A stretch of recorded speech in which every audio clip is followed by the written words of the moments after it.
इंसान कहता है कि मेरे पास पैसे आए तो मैं कुछ करूं, और पैसा है कि कहता है अरे इंसान तू कुछ कर तो सही, तभी तो मैं तेरे पास आऊं। नमस्कार, मैं हूं अवधेश श्रीवास्तव और आज की चर्चा पैसे पर। जी हाँ, ये भी उतना ही बड़ा सत्य है जैसे कि सूरज पूरब से निकलता है, बच्चा माँ की कोख से ही जन्म लेता है, वैसे ही पैसे को सही ढंग से अगर समझा ना जाए, संभाला ना जाए, तो वो बहुत सारे दुख देता है। तो बस इसी पैसे को समझने और इसे संभालने की कला के बारे में आज हम चर्चा करेंगे, यानी कि हम बात करेंगे रॉबर्ट टी कियोसाकी की लिखी book rich dad poor dad की। इस किताब के इंट्रोडक्शन में मैं कुछ और बात कहूं, उससे पहले मुझे डॉक्टर एड कोकेन की एक बात याद आती है। लिखते हैं कि रिच डैड पुअर डैड अमीरी का शॉर्टकट नहीं बताती, ये सिखाती है कि आप पैसे की समझ कैसे विकसित करें, किस तरह से अपने पैसे की जिम्मेदारी निभाएं और इसके बाद किस तरह से अमीर बने। तो चलिए शुरू करते हैं। दोस्तों, जब भी बात जिम्मेदारी की आती है तो नाम याद आता है उस शख्स का जिसने जिंदगी में कितनी भी ठोकरें खाई हो, कितना भी दुखी रहा हो, पर हमारे हिस्से के गम लिए और अपने हिस्से की खुशी हमें दे दी। पिता। जेब खाली हो फिर भी मैंने उन्हें मना करते नहीं देखा, जेब खाली हो फिर भी मैंने उन्हें मना करते नहीं देखा। अरे मैंने अपने पिता से ज्यादा अमीर इस दुनिया में कोई इंसान नहीं देखा। रॉबर्ट टी कियोसाकी ने उसी पिता को ध्यान में रखते हुए, उन्हें main character of the story बनाते हुए हमें लाइफ के, आज की जिंदगी के, आज की लाइफ के सबसे इंपॉर्टेंट लेसन को पढ़ाने की कोशिश की है, विच इज पैसा। जी हाँ, हम बचपन से लेकर जवानी तक सिर्फ मार्क्स के पीछे भागते रहते हैं। हमारा जो एजुकेशन का पैटर्न है, पढ़ाई का तरीका है, हम बचपन से सिर्फ यही सुनते आए हैं कि पढ़ो पढ़ो पढ़ो और पढ़ो, और एक लेवल तक पहुंचने के बाद, एक एज तक पहुंचने के बाद डिसाइड करो कि अब क्या करना है। रॉबर्ट टी कियोसाकी इसी बात को बहुत ही खूबसूरती से एड्रेस करते हैं कि हमें पैसे को एक सब्जेक्ट की तरह बचपन से ही क्लासेस में पढ़ाना चाहिए। अगर आज पढ़ाई का मतलब, जिंदगी में सफल होने का मतलब ज्यादा पैसे कमाने से है, तो क्यों ना उस पैसे को सही ढंग से मैनेज करने का गुण हमें बचपन से मिले। स्कूल्स 6 घंटे के 8 घंटे के होते हैं, पर बाकी जो वक्त है वो घर पे बीतता है। तो कहीं ना कहीं स्कूल हो या घर हो, बच्चे को बचपन से ही पैसे की अहमियत, उसकी इंपॉर्टेंस, उसकी मैनेजमेंट के बारे में अगर पढ़ाया जाए तो इसमें कोई भी गलत बात नहीं है। मुझे लगता है कि ये बात कहीं ना कहीं मिसिंग थी। शायद कई सालों से ये जद्दोजहद है कि इसे शुरू किया जाए, इसे समझाया जाए। बहुत सारी फिल्में बनी हैं इस पर, लेकिन आज भी हम मार्क्स मार्क्स और मार्क्स के पीछे ही भागते हैं। अगर हमें पैसे को सही ढंग से मैनेज करने की कला आ जाए, अगर हमारी समझ डेवलप हो जाए, तो मुझे लगता है कि जो आजकल के बच्चे हैं वो बड़े जब होंगे तो वो खुश रहेंगे। इंसान को कंप्लीट करने के लिए उसका परिवार, उसके अपने, उसके दोस्त, उसका रहन सहन सब बहुत जरूरी होता है। ये तो नहीं कह सकते कि पैसा ही सब कुछ है, पर हाँ, सब कुछ पाने के लिए पैसा जरूरी है। काश काश कि मैंने ये बुक 20 साल पहले पढ़ी होती। ये लाइन अमेरिका के एक बहुत ही बड़े बिल्डर लैरिसन क्लार्क ने कही थी जब उन्होंने रिच डैड पुअर डैड पढ़ी थी। वक्त ऐसे ही बीत जाता है और हम काश में फंसे रह जाते हैं। ऐसी बहुत सारी चीजें हमें जब पता लगती हैं जिससे हमारी लाइफ बदल सकती थी, हमें कुछ सीखने को मिल सकता था, हमें तरक्की करने को मिल सकता था, पर वक्त बीत चुका होता है और बस रह जाता है तो ये एक काश कि मैंने ये कर लिया होता। इस किताब में कियोसाकी ने अपने 2 पिताओं का रेफरेंस लिया है, एक जो रिच डैड थे जिनके पास बहुत पैसा था और एक जो पुअर डैड थे।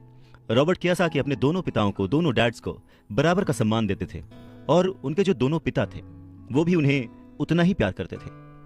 बहुत सारे लोगों के सवाल हो सकते हैं कि एक ही वक्त पर एक इंसान के 2 पिता कैसे हो सकते हैं, या कोई और क्वेश्चन।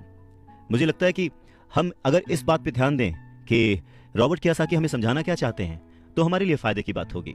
हो सकता है उन्होंने ऐसा मान लिया हो सकता है उन्होंने अपने मन को पुअर डैड और अपने दिमाग को रिच डैड माना हो, या ये हो सकता है कि एक डैड उनके रहे हों और दूसरे डैड उनके किसी दोस्त के, कुछ भी हो सकता है।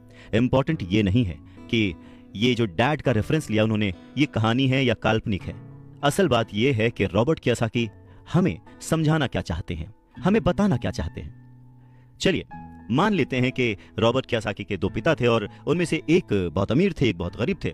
तो रॉबर्ट कियोसाकी कहते हैं कि सोच जो है वो बहुत बड़ा रोल प्ले करती है, और इसी माध्यम से रॉबर्ट कियोसाकी कहते हैं कि हालांकि वो दोनों पिता उनके अपने थे, हालांकि वो दोनों पिता उनका उतने ही शिद्दत से, उतने ही मन से ख्याल रखते थे, उतना ही प्यार करते थे, अपनी जान निछावर करते थे, और हमेशा उन्हें सिखाने की कोशिश करते थे, जिंदगी में आगे बढ़ाने की कोशिश करते थे। पर ऐसा क्यों था कि उनके एक पिता अमीर थे और एक पिता गरीब? सारा खेल सोच का है, सारा खेल नजरिए का है। नजरिया ही इंसान को तरक्की दिला सकता है और नजरिया ही इंसान के जीवन की नाव डुबा सकता है। तो ये हमारे ऊपर है कि हम किस रंग के चश्मे को पहनकर कैसा मौसम देखते हैं। किसी शायर ने क्या खूब कहा है कि जैसा दर्द हो वैसा मंजर होता है। अरे मौसम तो इंसान के अंदर होता है, और उसी अंदर के मौसम को हमेशा बनाए रखने, अपने आप को पॉजिटिव रखते हुए, अपना नजरिया सकारात्मक रखते हुए अगर हम आगे सोचें तो कुछ अच्छा तो जरूर होगा। स्कूल जाओ और मेहनत से पढ़ो, ये जो लाइन है याद करिए, बचपन में हम सब ने सुना है और एक बार नहीं कई बार सुना है।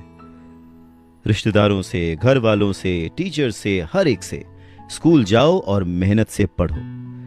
एक वक्त तो ऐसा लगता था कि बस पढ़ते रहो पढ़ते रहो पढ़ते रहो, पर जैसे जैसे समझ आगे बढ़ी एक सवाल मन में घर करने लगा, आखिर हम पढ़ किस लिए रहे हैं? देखिए, स्कूल जाना और पढ़ाई करना ये बहुत ही अच्छी बात है, लेकिन अगर कोई काम किया जा रहा है तो वो किस वजह से किया जा रहा है ये जानना भी उतना ही जरूरी है। अपनी पढ़ाई पूरी करने के बाद हम सबसे पहले जॉब ही ढूंढते हैं ना, ये सोचकर के जॉब मिलने पर हमारी सारी प्रॉब्लम्स दूर हो जाएंगी, पैसे मिल जाएंगे, हम घर बना लेंगे, गाड़ी खरीद लेंगे और जो भी ज़रूरतें हैं पैसे से जुड़ी हुई वो सब पूरी कर लेंगे। पर ऐसा होता नहीं है। बहुत सारे लोग अच्छी जॉब और बहुत ही अच्छी सैलरी होने के बावजूद खुश नहीं होते। वो अपनी ज़रूरतें पूरी नहीं कर पाते, बहुत ही मुश्किल से घर का खर्च चला पाते हैं, पर वो लगे रहते हैं इस उम्मीद में कि शायद अगले साल फिर से इंक्रीमेंट होगा, पैसे बढ़ेंगे और उन पैसों से हम अपनी जो ज़रूरतें हैं जो पूरी नहीं कर पाए हैं उन्हें पूरी कर लेंगे। और वो और ज़्यादा मेहनत करते हैं प्रमोशन पाने के लिए। पर वक्त के साथ साथ हमारी ज़रूरतें और हमारा लालच बढ़ने लगता है। पहले तो पैसे के बिना रहने के डर से हम बहुत मेहनत करने लग जाते हैं, और उसके बाद जब हमें सैलरी मिलने लगती है तो हमें लालच और ज़्यादा पाने की इच्छा जाग जाती है, और चूहे बिल्ली के इसी खेल में हमारी जिंदगी का भी एक पैटर्न बन जाता है। ज्यादा मेहनत करो, ज्यादा पैसे कमाओ, ज्यादा पैसे कमाओ, घर का खर्च चलाओ, पैसे खत्म, फिर ज्यादा मेहनत करो, और ये जो विशेष सर्कल है ये चलता रहता है, और इसी सर्कल में हम गोल गोल गोल गोल घूमते रहते हैं। अगर हमारे पास ज्यादा पैसे आ भी जाएं तो भी हमें इस विशेष सर्कल में घूमने की आदत पड़ जाती है।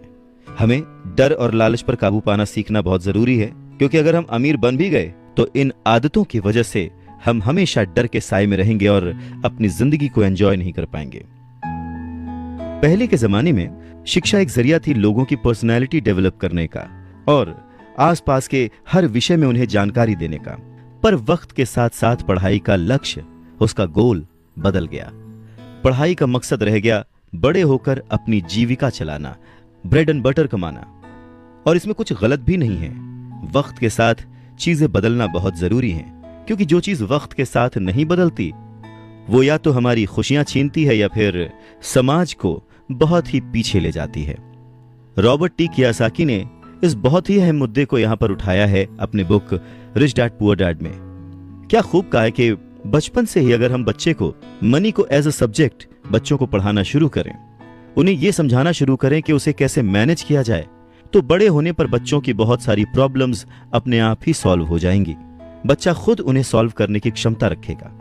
पर कहीं ना कहीं रॉबर्ट टी कियोसाकी ने इस बात का पूरा ध्यान रखा है कि पैसे को रिश्तों के ऊपर न रखा जाए। तभी तो उन्होंने इस विषय को रिश्तों के माध्यम से ही समझाने की कोशिश की है।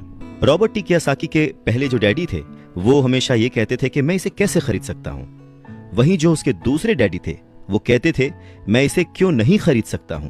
दोनों की सोच में अंतर था, दोनों के शब्दों में अंतर था। यानी कि जिसे हम जिंदगी में पाना चाहते हैं, जिसे संभालना चाहते हैं, जैसे कि पैसा, तो उसके बारे में अगर बचपन से जाना जाए तो क्या यह सही नहीं होगा? आज जिस तरह से पढ़ाई की जाती है, बच्चा ग्रेजुएट होकर सोचता है कि अब मैं कौन सी नौकरी करूंगा। क्या यह सही नहीं है कि थोड़ा और पहले से बच्चे को इस विषय के बारे में और अच्छे से और डीपली पढ़ाया जाए, समझाया जाए? ये तो वही बात हो गई, जाना था जापान, पहुंच गए चीन, यानी कमाना था पैसे, पर जब तक इसकी समझ आई तब तक बहुत देर हो चुकी थी। यानी कि हमें सबसे पहले यह समझने की जरूरत है कि हम खुद एक्सेप्ट करें कि हम इसे कैसे पा सकते हैं, इसे कैसे संभाल सकते हैं, और वही सही शिक्षा हम अपने आने वाली पीढ़ी को भी दे सकते हैं। ये कितना सच है ना कि अगर हमें किसी मंजिल की ओर बढ़ना है तो हमें उसी दिशा की ओर रास्ता तय करना पड़ेगा, सफर करना पड़ेगा, मुश्किलों से जूझना पड़ेगा, और तब कहीं जाकर उस मंजिल को हम पा सकते हैं। धन संबंधी जो शिक्षा है उसके बारे में भी कुछ ऐसा ही है। धन कमाना एक अलग बात है, पर उस धन को सही ढंग से संभालना एक अलग कला है। पैसा एक तरह की ताकत है, पर इससे भी बड़ी ताकत है उसे संभाल कर रखने की समझ। पैसा तो आता और जाता रहता है, पर अगर आप ये जानते हैं कि पैसा किस तरह से काम करता है तो आप ज्यादा ताकतवर हो जाते हैं और आप दौलत कमाना शुरू भी कर देते हैं। देखिए, केवल सकारात्मक सोच से ही समस्या हल नहीं होती है। हाँ, ये जरूर है कि सकारात्मक सोच आपको उस दिशा की ओर बढ़ने की हिम्मत देती है। देखिए ना, ज्यादातर लोग स्कूल में पढ़ते हैं और वहां पर वो कभी ये नहीं सीख पाते कि पैसा काम किस तरह से करता है, इसलिए वो पैसे के लिए काम करने में अपनी पूरी जिंदगी बर्बाद कर देते हैं। रॉबर्ट टी कियोसाकी कहते हैं कि उनकी ये पैसे से जुड़ी हुई शिक्षा, वित्तीय शिक्षा, जब वो केवल 9 साल के थे तभी शुरू हो गई थी। पर सबसे जरूरी बात यह थी कि उन्होंने जो पहला कदम उठाया था, ये निर्णय लिया था कि उन्हें किसकी बात सुननी है, अपने पुअर डैड की, जो कि बहुत ही पढ़े लिखे हैं पर पैसे को अहमियत नहीं देते, या फिर रिच डैड की बात, जो कि उन्हें उतना ही प्यार करते थे जितना कि उनके पुअर डैड। पर उन्होंने पैसे को कभी छोटा नहीं समझा, और क्योंकि रॉबर्ट टी कियोसाकी सिर्फ 9 साल के थे तो उनके रिच डैड ने बहुत ही आसान शब्दों में उन्हें वो लेसन्स पढ़ाए, पैसों के बारे में वो लेसन्स सिखाए। जी हाँ, हम किससे सीख रहे हैं, किसकी बात मान रहे हैं और किसे अपना मार्गदर्शक चुन रहे हैं, ये बहुत जरूरी है। क्योंकि जो हमें गाइड कर रहा है, अगर उसका नजरिया ही अलग है तो वो आपको सही मंजिल की ओर नहीं पहुंचा पाएगा। रॉबर्ट टी कियोसाकी के दोनों ही डैड्स, रिच डैड और पुअर डैड, उन्हें उतना ही प्यार करते थे, पर सिर्फ नजरिए की वजह से रॉबर्ट टी कियोसाकी ने अपने रिच डैड की बात सुनना प्रेफर किया। रॉबर्ट टी कियोसाकी कहते हैं कि जब तक उनके रिच डैड रहे, उन्होंने पूरे लाइफ में सिर्फ 6 ही लेसन उन्हें सिखाए, और ये 6 लेसन उन्होंने अपनी book rich dad poor dad में लिखी है, जो कि एक बच्चा भी समझ सकता है। सबक नंबर 1, अमीर लोग पैसे के लिए काम नहीं करते। सबक नंबर 2, पैसे की समझ क्यों सिखाई जानी चाहिए। सबक नंबर 3, अपने काम पर ध्यान दो और अपने काम से काम रखो। सबक नंबर 4, टैक्स क्या है उसे समझो और कॉरपोरेशंस की ताकत। सबक नंबर 5, अमीर लोग पैसे को जन्म देते हैं। सबक नंबर 6, पैसे कमाने के लिए काम ना करें, सीखने के लिए काम करें। अमीर लोग पैसे के लिए काम नहीं करते। रॉबर्ट टी कियोसाकी एक कहानी का जिक्र करते हैं। कहते हैं कि जब वो छोटे थे तो उन्होंने अपने डैडी से पूछा कि डैडी, क्या आप बता सकते हैं कि अमीर कैसे बना जाए। ये सुनकर उनके पुअर डैडी, जो कि एक स्कूल में पढ़ाते थे, उन्होंने कहा कि बेटे, तुम अमीर क्यों बनना चाहते हो। इस पर कियोसाकी कहते हैं कि कुछ बच्चों ने और उनके पेरेंट्स ने उन्हें गरीब कहा। यह सुनकर उनके पुअर डैड सोच में पड़ जाते हैं और फिर उसके बाद उनसे कहते हैं, देखो, अगर तुम अमीर बनना चाहते हो तो तुम्हें पैसे बनाना सीखना चाहिए। इस पर कियोसाकी ने अपने डैड से पूछा, मैं पैसे बनाना किस तरह से सीख सकता हूं। तो डैड ने जवाब दिया, अपने दिमाग से। और उसके बाद वो अपना चश्मा पहनकर अपना अखबार पढ़ने लग गए, जिसका मतलब ये था कि अब इससे ज्यादा मुझसे और कोई सवाल मत पूछना, क्योंकि मुझे इसके बारे में कुछ नहीं पता। इस बात को कियोसाकी पूरी रात सोचते रहे और अगली सुबह अपने सबसे अच्छे और करीबी दोस्त माइक को अपनी ये बात बताई। उन्होंने माइक से पूछा कि क्या वो ये पैसे बनाने वाले काम में उनके बिजनेस पार्टनर बनेंगे। माइक ने उनसे पूछा, ठीक है, मैं तुम्हारे साथ हूं, पर तुम पैसा कैसे कमाओगे और हमें क्या करना चाहिए। इस पर कियोसाकी ने ठीक वही जवाब जो उनके पिता ने उन्हें दिया था, उनके डैड ने उन्हें दिया था, बता दिया कि भाई, मुझे नहीं पता, लेकिन फिर भी क्या तुम इस काम में मेरे पार्टनर बनना चाहते हो। और फिर दोनों दोस्तों ने एक दूसरे का साथ दिया, बिजनेस पार्टनरशिप पक्की हो गई। कुछ दिन बीते, दिमाग दौड़ाया गया और आखिरकार उनका स्कूल जाना सफल रहा। स्कूल की क्लास में उन्होंने कुछ ऐसा पढ़ा था जिसे सोचकर कियोसाकी को लगा कि बस पैसा बनाने का फॉर्मूला तो मिल गया। और बस उसी आइडिया को फॉलो करते करते कियोसाकी और माइक ने ढेर सारा कच्चा माल इकट्ठा कर लिया, बहुत मेहनत की और अपने डैड की गैराज में उन्होंने कुछ सिक्के बनाए। और जब उनके डैड ने उन्हें देखा तो उन्होंने पूछा कि तुम क्या कर रहे हो। तब कियोसाकी का जवाब था, जैसा आपने कहा था, पैसे बना रहा हूं। तब उनके जो पुअर डैड थे, उन्होंने कियोसाकी को कहा कि आओ, मुझे तुमसे बात करनी है। कियोसाकी और माइक वहां सीढ़ियों पर बैठ गए। साथ में कियोसाकी के डैड और माइक के डैड, जो कि रिच थे, वो भी बैठ गए। यहाँ पे मैं आपको बताना चाहता हूँ कि इस पूरी कहानी में जो कियासाकी ने अपने रिच डैड को रेफर किया है वो दरअसल माइक के पिता थे। और फिर बच्चों की इस हरकत को देखकर कियासाकी के पुअर डैड ने अपनी बात को और डिटेल में समझाया और अपनी बात को करेक्ट किया। पहली बार उन्होंने बच्चों को बताया कि गैर कानूनी क्या होता है। बच्चों को लगा कि जो उन्होंने किया वो सही था, पर जब उन्होंने जाना कि ये अलाउड नहीं है, सिक्के छापना अलाउड नहीं है, उसके पीछे कई तरीके होते हैं, कानूनी गैर कानूनी, ये सब बातें जब बच्चों ने समझी तो उनका मुंह उतर गया। फिर उन्होंने पूछा, तो फिर हम अमीर कैसे बन सकते हैं? तब कियासाकी के डैड ने उनसे कहा कि अगर तुम्हें सच में अमीर बनना है, रिच बनना है, तो तुम मुझसे नहीं माइक के डैड से पूछो। कियासाकी ने अपने डैड से कहा, पर आप क्यों नहीं बता सकते, हम गरीब क्यों हैं? कियासाकी के पुअर डैड ने कहा, क्योंकि मैं एक टीचर हूं और मैंने पैसे कमाने की राह नहीं चुनी है। पैसे कमाने के लिए तुम्हें माइक के डैड से ही पूछना पड़ेगा। क्या खूबसूरत बात समझाई है कियासाकी ने कि अगर हमें कोई पर्टिकुलर गोल अचीव करना है, कोई लक्ष्य प्राप्त करना है, तो हमें रास्ता भी सही चुनना होगा, मार्गदर्शक भी सही चुनना होगा। कहते हैं कि सफल होने के लिए मेहनत करना बहुत जरूरी है। मेहनत तो एक मजदूर भी करता है, पर सफलता पाने के लिए, सक्सेस पाने के लिए सही दिशा में सही स्ट्रैटेजी के साथ मेहनत करने से ही सक्सेस हासिल होती है। रॉबर्ट टी कियासाकी के पुअर डैड ने उन्हें कहा कि उन्हें उनके फ्रेंड माइक के डैड से पूछना चाहिए कि पैसे कैसे कमाए जाते हैं, सक्सेसफुल कैसे हुआ जाता है। तो रॉबर्ट टी कियासाकी ने और उनके फ्रेंड माइक ने यह डिसाइड किया कि वो अपने रिच डैड से यह बात जरूर पूछेंगे कि अमीर कैसे बना जाए, पैसे कैसे बनाए जाए। रॉबर्ट टी कियासाकी ने अपने रिच डैड से पूछा कि क्या वो उन्हें पैसा बनाना सिखाएंगे। इस पर उनके रिच डैड ने एक शर्त रखी, और शर्त यह थी कि वो बच्चे उनके साथ काम करते हुए सीखेंगे, न कि क्लास में बैठकर लेक्चर सुनते हुए। उन्होंने कहा कि मेरे पास इतना वक्त नहीं है कि मैं तुम्हें क्लास में बैठकर पढ़ाऊं और जिसका तुम कोई प्रैक्टिकल इस्तेमाल ना कर सको। इस बात को सुनकर रॉबर्ट टी कियासाकी और माइक थोड़ा सा कंफ्यूज हो गए। वो समझ नहीं पा रहे थे कि उन्हें हाँ कहना चाहिए या नहीं।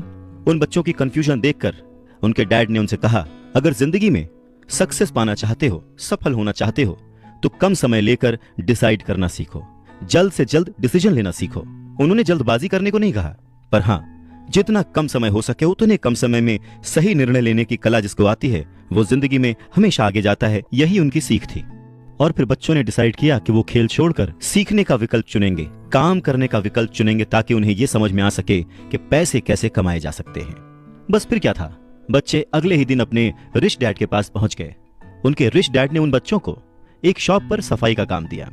अब क्योंकि उस वक्त एसी और इस तरह की चीजें ज्यादा चलन में नहीं थी, तो दरवाजे मोस्टली खुले ही रहते थे, जिसकी वजह से सामान पर धूल जमी रहती थी और इस काम के उन्हें 30 सेंट मिलते थे। इस तरह से उन्हें एकदम भी पैसे नहीं बचते थे। वो परेशान रहते थे और एक दिन उन्होंने माइक से कहा कि मैं अब काम नहीं करूंगा, या तो वो मेरी तनख्वाह बढ़ाएं या फिर मैं काम छोड़ रहा हूं। उसके बाद 9 साल के रॉबर्ट टी कियासाकी और उनका दोस्त माइक उनके रिच डैड से मिलने पहुंचे।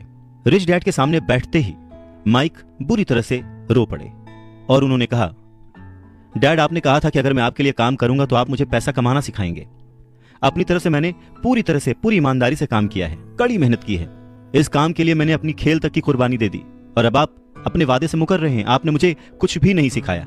लोग आपको लालची कहते हैं, जो सिर्फ पैसे कमाना चाहता है पर अपने साथ काम करने वालों का बिल्कुल भी ध्यान नहीं रखता। मैं एक छोटा सा बच्चा हूं और आपको मेरे साथ ऐसा बर्ताव नहीं करना चाहिए था। रॉबर्ट टी कियासाकी के डैड ने कहा, पर मैं तो तुम्हें काम सिखा रहा हूं। रॉबर्ट टी कियासाकी कहते हैं कि उस वक्त वो गुस्से में थे, तो उन्होंने पूछा, नहीं, आप मुझे कुछ नहीं सिखा रहे, बताइए आपने मुझे क्या सिखाया। कुछ भी नहीं।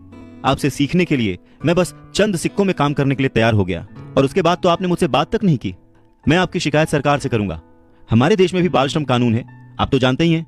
मेरे पुअर डैड सरकार के लिए काम करते हैं। इस बात को सुनकर उनके रिच डैड ने कहा, शाबाश, अब तुम उन लोगों की तरह बोल रहे हो जो कभी मेरे लिए काम करते थे। या तो मैंने उन्हें नौकरी से निकाल दिया या फिर उन्होंने खुद ही नौकरी छोड़ दी। रही बात तुम्हें कुछ सिखाने की, कौन कहता है कि मैंने तुम्हें कुछ नहीं सिखाया? पिछले दिनों जितना तुमने काम किया, जरा सोच कर देखो, क्या सिखाने का मतलब केवल भाषण देना या बातचीत करना ही होता है? इस तरह से तो तुम्हें स्कूल्स में सिखाया जाता है, पर जिंदगी में कोई तुम्हें भाषण देकर या बातचीत करके नहीं सिखाएगा। तुम्हें उस दौर से गुजरना पड़ेगा, कठिनाइयों से जूझना पड़ेगा, अपना रास्ता खुद ढूंढना पड़ेगा और फिर जिंदगी तुम्हें सबक सिखाएगी, तुम्हें और बेहतर इंसान बनाएगी। सच ही तो है, जिंदगी के तमाम मोड़ आते हैं, ऐसे मकाम आते हैं जिन पर हमें धक्का लगता है, ठोकरें लगती हैं, हम उस वक्त परेशान होते हैं कि हमारे साथ ऐसा क्यों हो रहा है, पर अगर ध्यान से देखा जाए तो जिंदगी उस झटके के जरिए हमें कह रही होती है कि जाग जाओ, मैं तुम्हें कुछ सिखाना चाहती हूँ। पर 9 साल के रॉबर्ट टी कियोसाकी को ये बड़ी बड़ी बातें समझ नहीं आई। तब उनके रिच डैड ने एक बार फिर से कहना शुरू किया, अगर जिंदगी तुम्हें कोई सबक सिखाए तो तुम्हें उससे सीखना चाहिए, क्योंकि अगर तुम उससे वो सबक नहीं सीखते तो पूरी जिंदगी, तुम्हारी ये जिंदगी लगातार तुम्हें धक्के देती रहेगी। अपनी जॉब में रहते हुए तुम अगर उसकी मुसीबतों से सबक लोगे, सीखोगे, तो तुम एक समझदार, अमीर और सुखी इंसान बन सकते हो। पर अगर तुम ये नहीं सीखते तो जिंदगी भर अपनी प्रॉब्लम्स के लिए अपनी नौकरी, कम सैलरी या फिर अपने बॉस को कोसते रहोगे और हमेशा उम्मीद करते रहोगे कि कोई और आए, तुम्हारी सैलरी बढ़ाए और तुम्हें सुख दे, जो कि पॉसिबल नहीं है। तो उनके रिच डैड ने उन्हें 10 सेंट हर घंटे की जॉब पर रखा। 10 सेंट बहुत ही कम होते हैं। रॉबर्ट टी कियोसाकी ने वो जॉब छोड़ दी और अपने रिच डैड के पास गए और गुस्से में उनसे कहा कि मैं इतने कम पैसे पे काम नहीं कर सकता। ये बात सुनकर उनके रिच डैड ने कहा, मुझे खुशी है कि तुम 10 सेंट पर काम करने के लिए असंतुष्ट हो। अगर तुम गुस्सा होकर मेरे पास नहीं आते तो मैं कभी भी तुम्हें पैसा बनाने की कला नहीं सिखाता। इस बात से यह साबित होता है कि तुम पैसा कमाना सीखना चाहते हो। रॉबर्ट टी कियोसाकी अपने डैड की बात बहुत ध्यान से सुन रहे थे। उनके डैड ने कहना जारी रखा, तुम्हें पता है कि गरीबी पैसों की नहीं, मन की होती है। इंसान पूरी जिंदगी डरते डरते सिर्फ पैसे के लिए ही काम करता रहता है। मैं कभी नहीं कहूंगा कि तुम पैसे के लिए काम करो। तुम्हें ऐसा काम करना चाहिए कि तुम्हारा पैसा तुम्हारे लिए काम करे। लोग कहते हैं कि मैं समस्या की जड़ हूं, मैं उन्हें कम पैसे देता हूं, पर सच तो यह है कि लोग उसी वेतन में काम करते रहना चाहते हैं। वो अपने आप से नहीं पूछते कि वो क्यों उतने कम पैसे में काम कर रहे हैं। पर अगर वो लोग या तुम इसी तरीके से सोचते रहे कि समस्या की जड़ मैं हूं, तो जिंदगी भर न वो लोग कुछ सीख पाएंगे न तुम कुछ सीख पाओगे। आसान क्या है, मुझे बदलना या फिर खुद को बदलना और अपने आप को इस लायक बनाना कि आप उससे अच्छा काम सीख पाएं। अगर तुम पैसे के लिए काम करना सीखना चाहते हो तो स्कूल में ही रहो। यह सीखने के लिए उससे बढ़िया जगह कोई और है नहीं। परंतु अगर तुम ये सीखना चाहते हो कि पैसा तुम्हारे लिए किस तरह से काम करे, तो मैं तुम्हारा रिच डैड तुम्हें यह सिखा सकता हूं। पर यह तभी संभव होगा, तभी पॉसिबल होगा जब ये तुम खुद सीखना चाहो। तो तुम सीखने के लिए तैयार हो? रॉबर्ट टी कियोसाकी ने हाँ में सर हिलाया और फिर रिच डैड ने कहना शुरू किया, देखो बच्चे, जैसे मैंने कहा, सीखने के लिए बहुत कुछ है। पैसे से अपने लिए काम कैसे करवाया जाए, यह जिंदगी भर चलने वाली पढ़ाई है। मैं पहले से ही जानता हूं कि मेरी धन संबंधी पढ़ाई जीवन भर चलेगी और इसकी वजह यह है कि मैं जितना ज्यादा जान लेता हूं, उससे भी ज्यादा जानने की मेरी इच्छा बढ़ती चली जाती है। बहुत ही कम लोगों को इस बात का एहसास होता है कि असली समस्या पैसे की नहीं है। असली समस्या, असली प्रॉब्लम नॉलेज की है, सोच की है। तो क्या तुम्हारे अंदर सीखने की उतनी ही इच्छा है जितना पहले थी? इस पर रॉबर्ट टी कियोसाकी ने कहा, हाँ बिल्कुल, मैं दूसरे लोगों की तरह थोड़े हूं, मैं सीखना चाहता हूं। तब रिच डैड ने कहना शुरू किया, ठीक है, तो कल से तुम फिर वापस काम पर जाओ, पर इस बार मैं तुम्हें कोई तनख्वाह नहीं दूंगा। तुम्हारी तनख्वाह बंद। तुम हर शनिवार 3 घंटे उसी तरह काम करोगे, लेकिन इस बार तुम्हें 10 सेंट प्रति घंटे के हिसाब से सैलरी नहीं मिलेगी। तुम्हें तो कहा है कि तुम पैसे के लिए काम करना नहीं सीखना चाहते, इसलिए मैं तुम्हें बदले में कुछ भी नहीं दूंगा। अपने रिच डैड की बात सुनकर रॉबर्ट टी कियोसाकी बहुत ही कंफ्यूज हो गए। उन्हें समझ ही नहीं आया कि वो आखिर क्या करें। और अगले 3 हफ्ते तक रॉबर्ट टी कियोसाकी अपने दोस्त माइक के साथ हर शनिवार को मुफ्त में काम करते रहे। काम बहुत परेशानी वाला नहीं था और समय गुजरने के साथ साथ यह आसान भी होता गया। पर उन्हें अफसोस था तो अपने छूटे हुए बेसबॉल गेम्स और कॉमिक्स का, क्योंकि वो अब उसका मजा नहीं ले सकते थे और साथ ही उन्हें कुछ पैसे भी नहीं मिल रहे थे। तीसरे हफ्ते दोपहर में रॉबर्ट टी कियोसाकी के रिच डैड उनकी शॉप पर आए, जहां पर वो बच्चे काम करते थे, और उन्हें कहा कि क्या तुम जिंदगी भर जो मेरे बाकी एम्प्लॉइज हैं उनकी तरह ही काम करना चाहते हो, डरते रहना चाहते हो?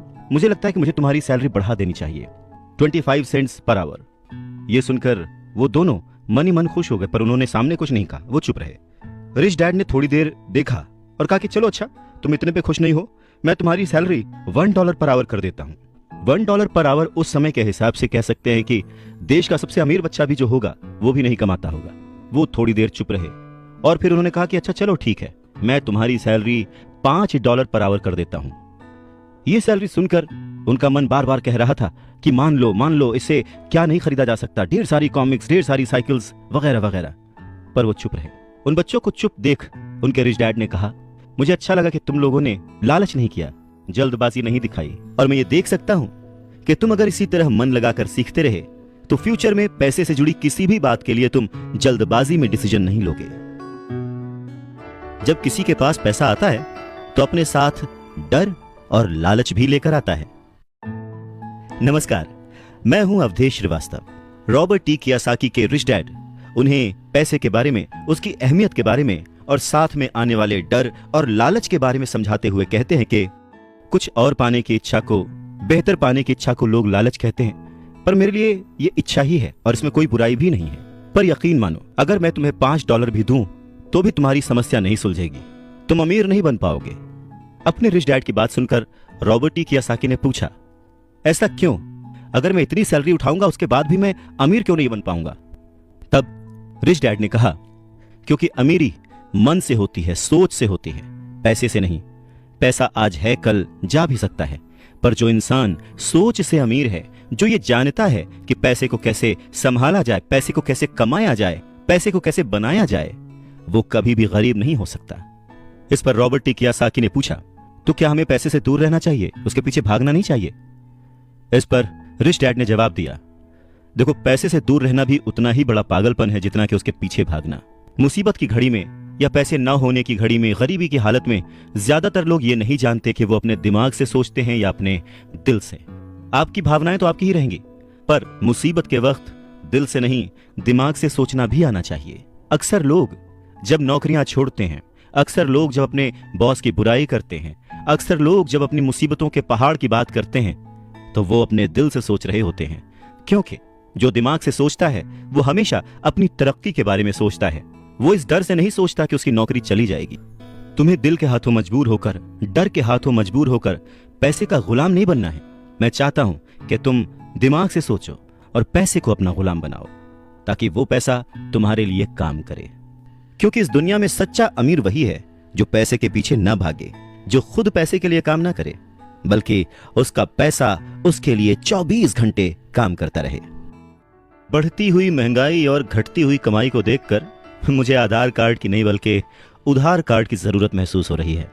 सच में रॉबर्ट टी कियोसाकी की यह बुक तब भी उतनी ही प्रासंगिक थी, उतनी ही रिलेवेंट थी जितनी कि आज। महंगाई हमेशा बढ़ती आई है, चीजें महंगी होती आई हैं, दाम बढ़ते आए हैं। उसके पीछे का कारण, उसके पीछे की सोच क्या है और ये महंगाई है क्या, कैसे बढ़ती है, इसके बारे में रॉबर्ट टी कियोसाकी के रिच डैड बहुत अच्छे से समझाते हैं। वो कहते हैं कि जितना ज्यादा हम पैसे कमाते हैं उतना ही ज्यादा उसके खोने का डर हमारे अंदर बढ़ता जाता है।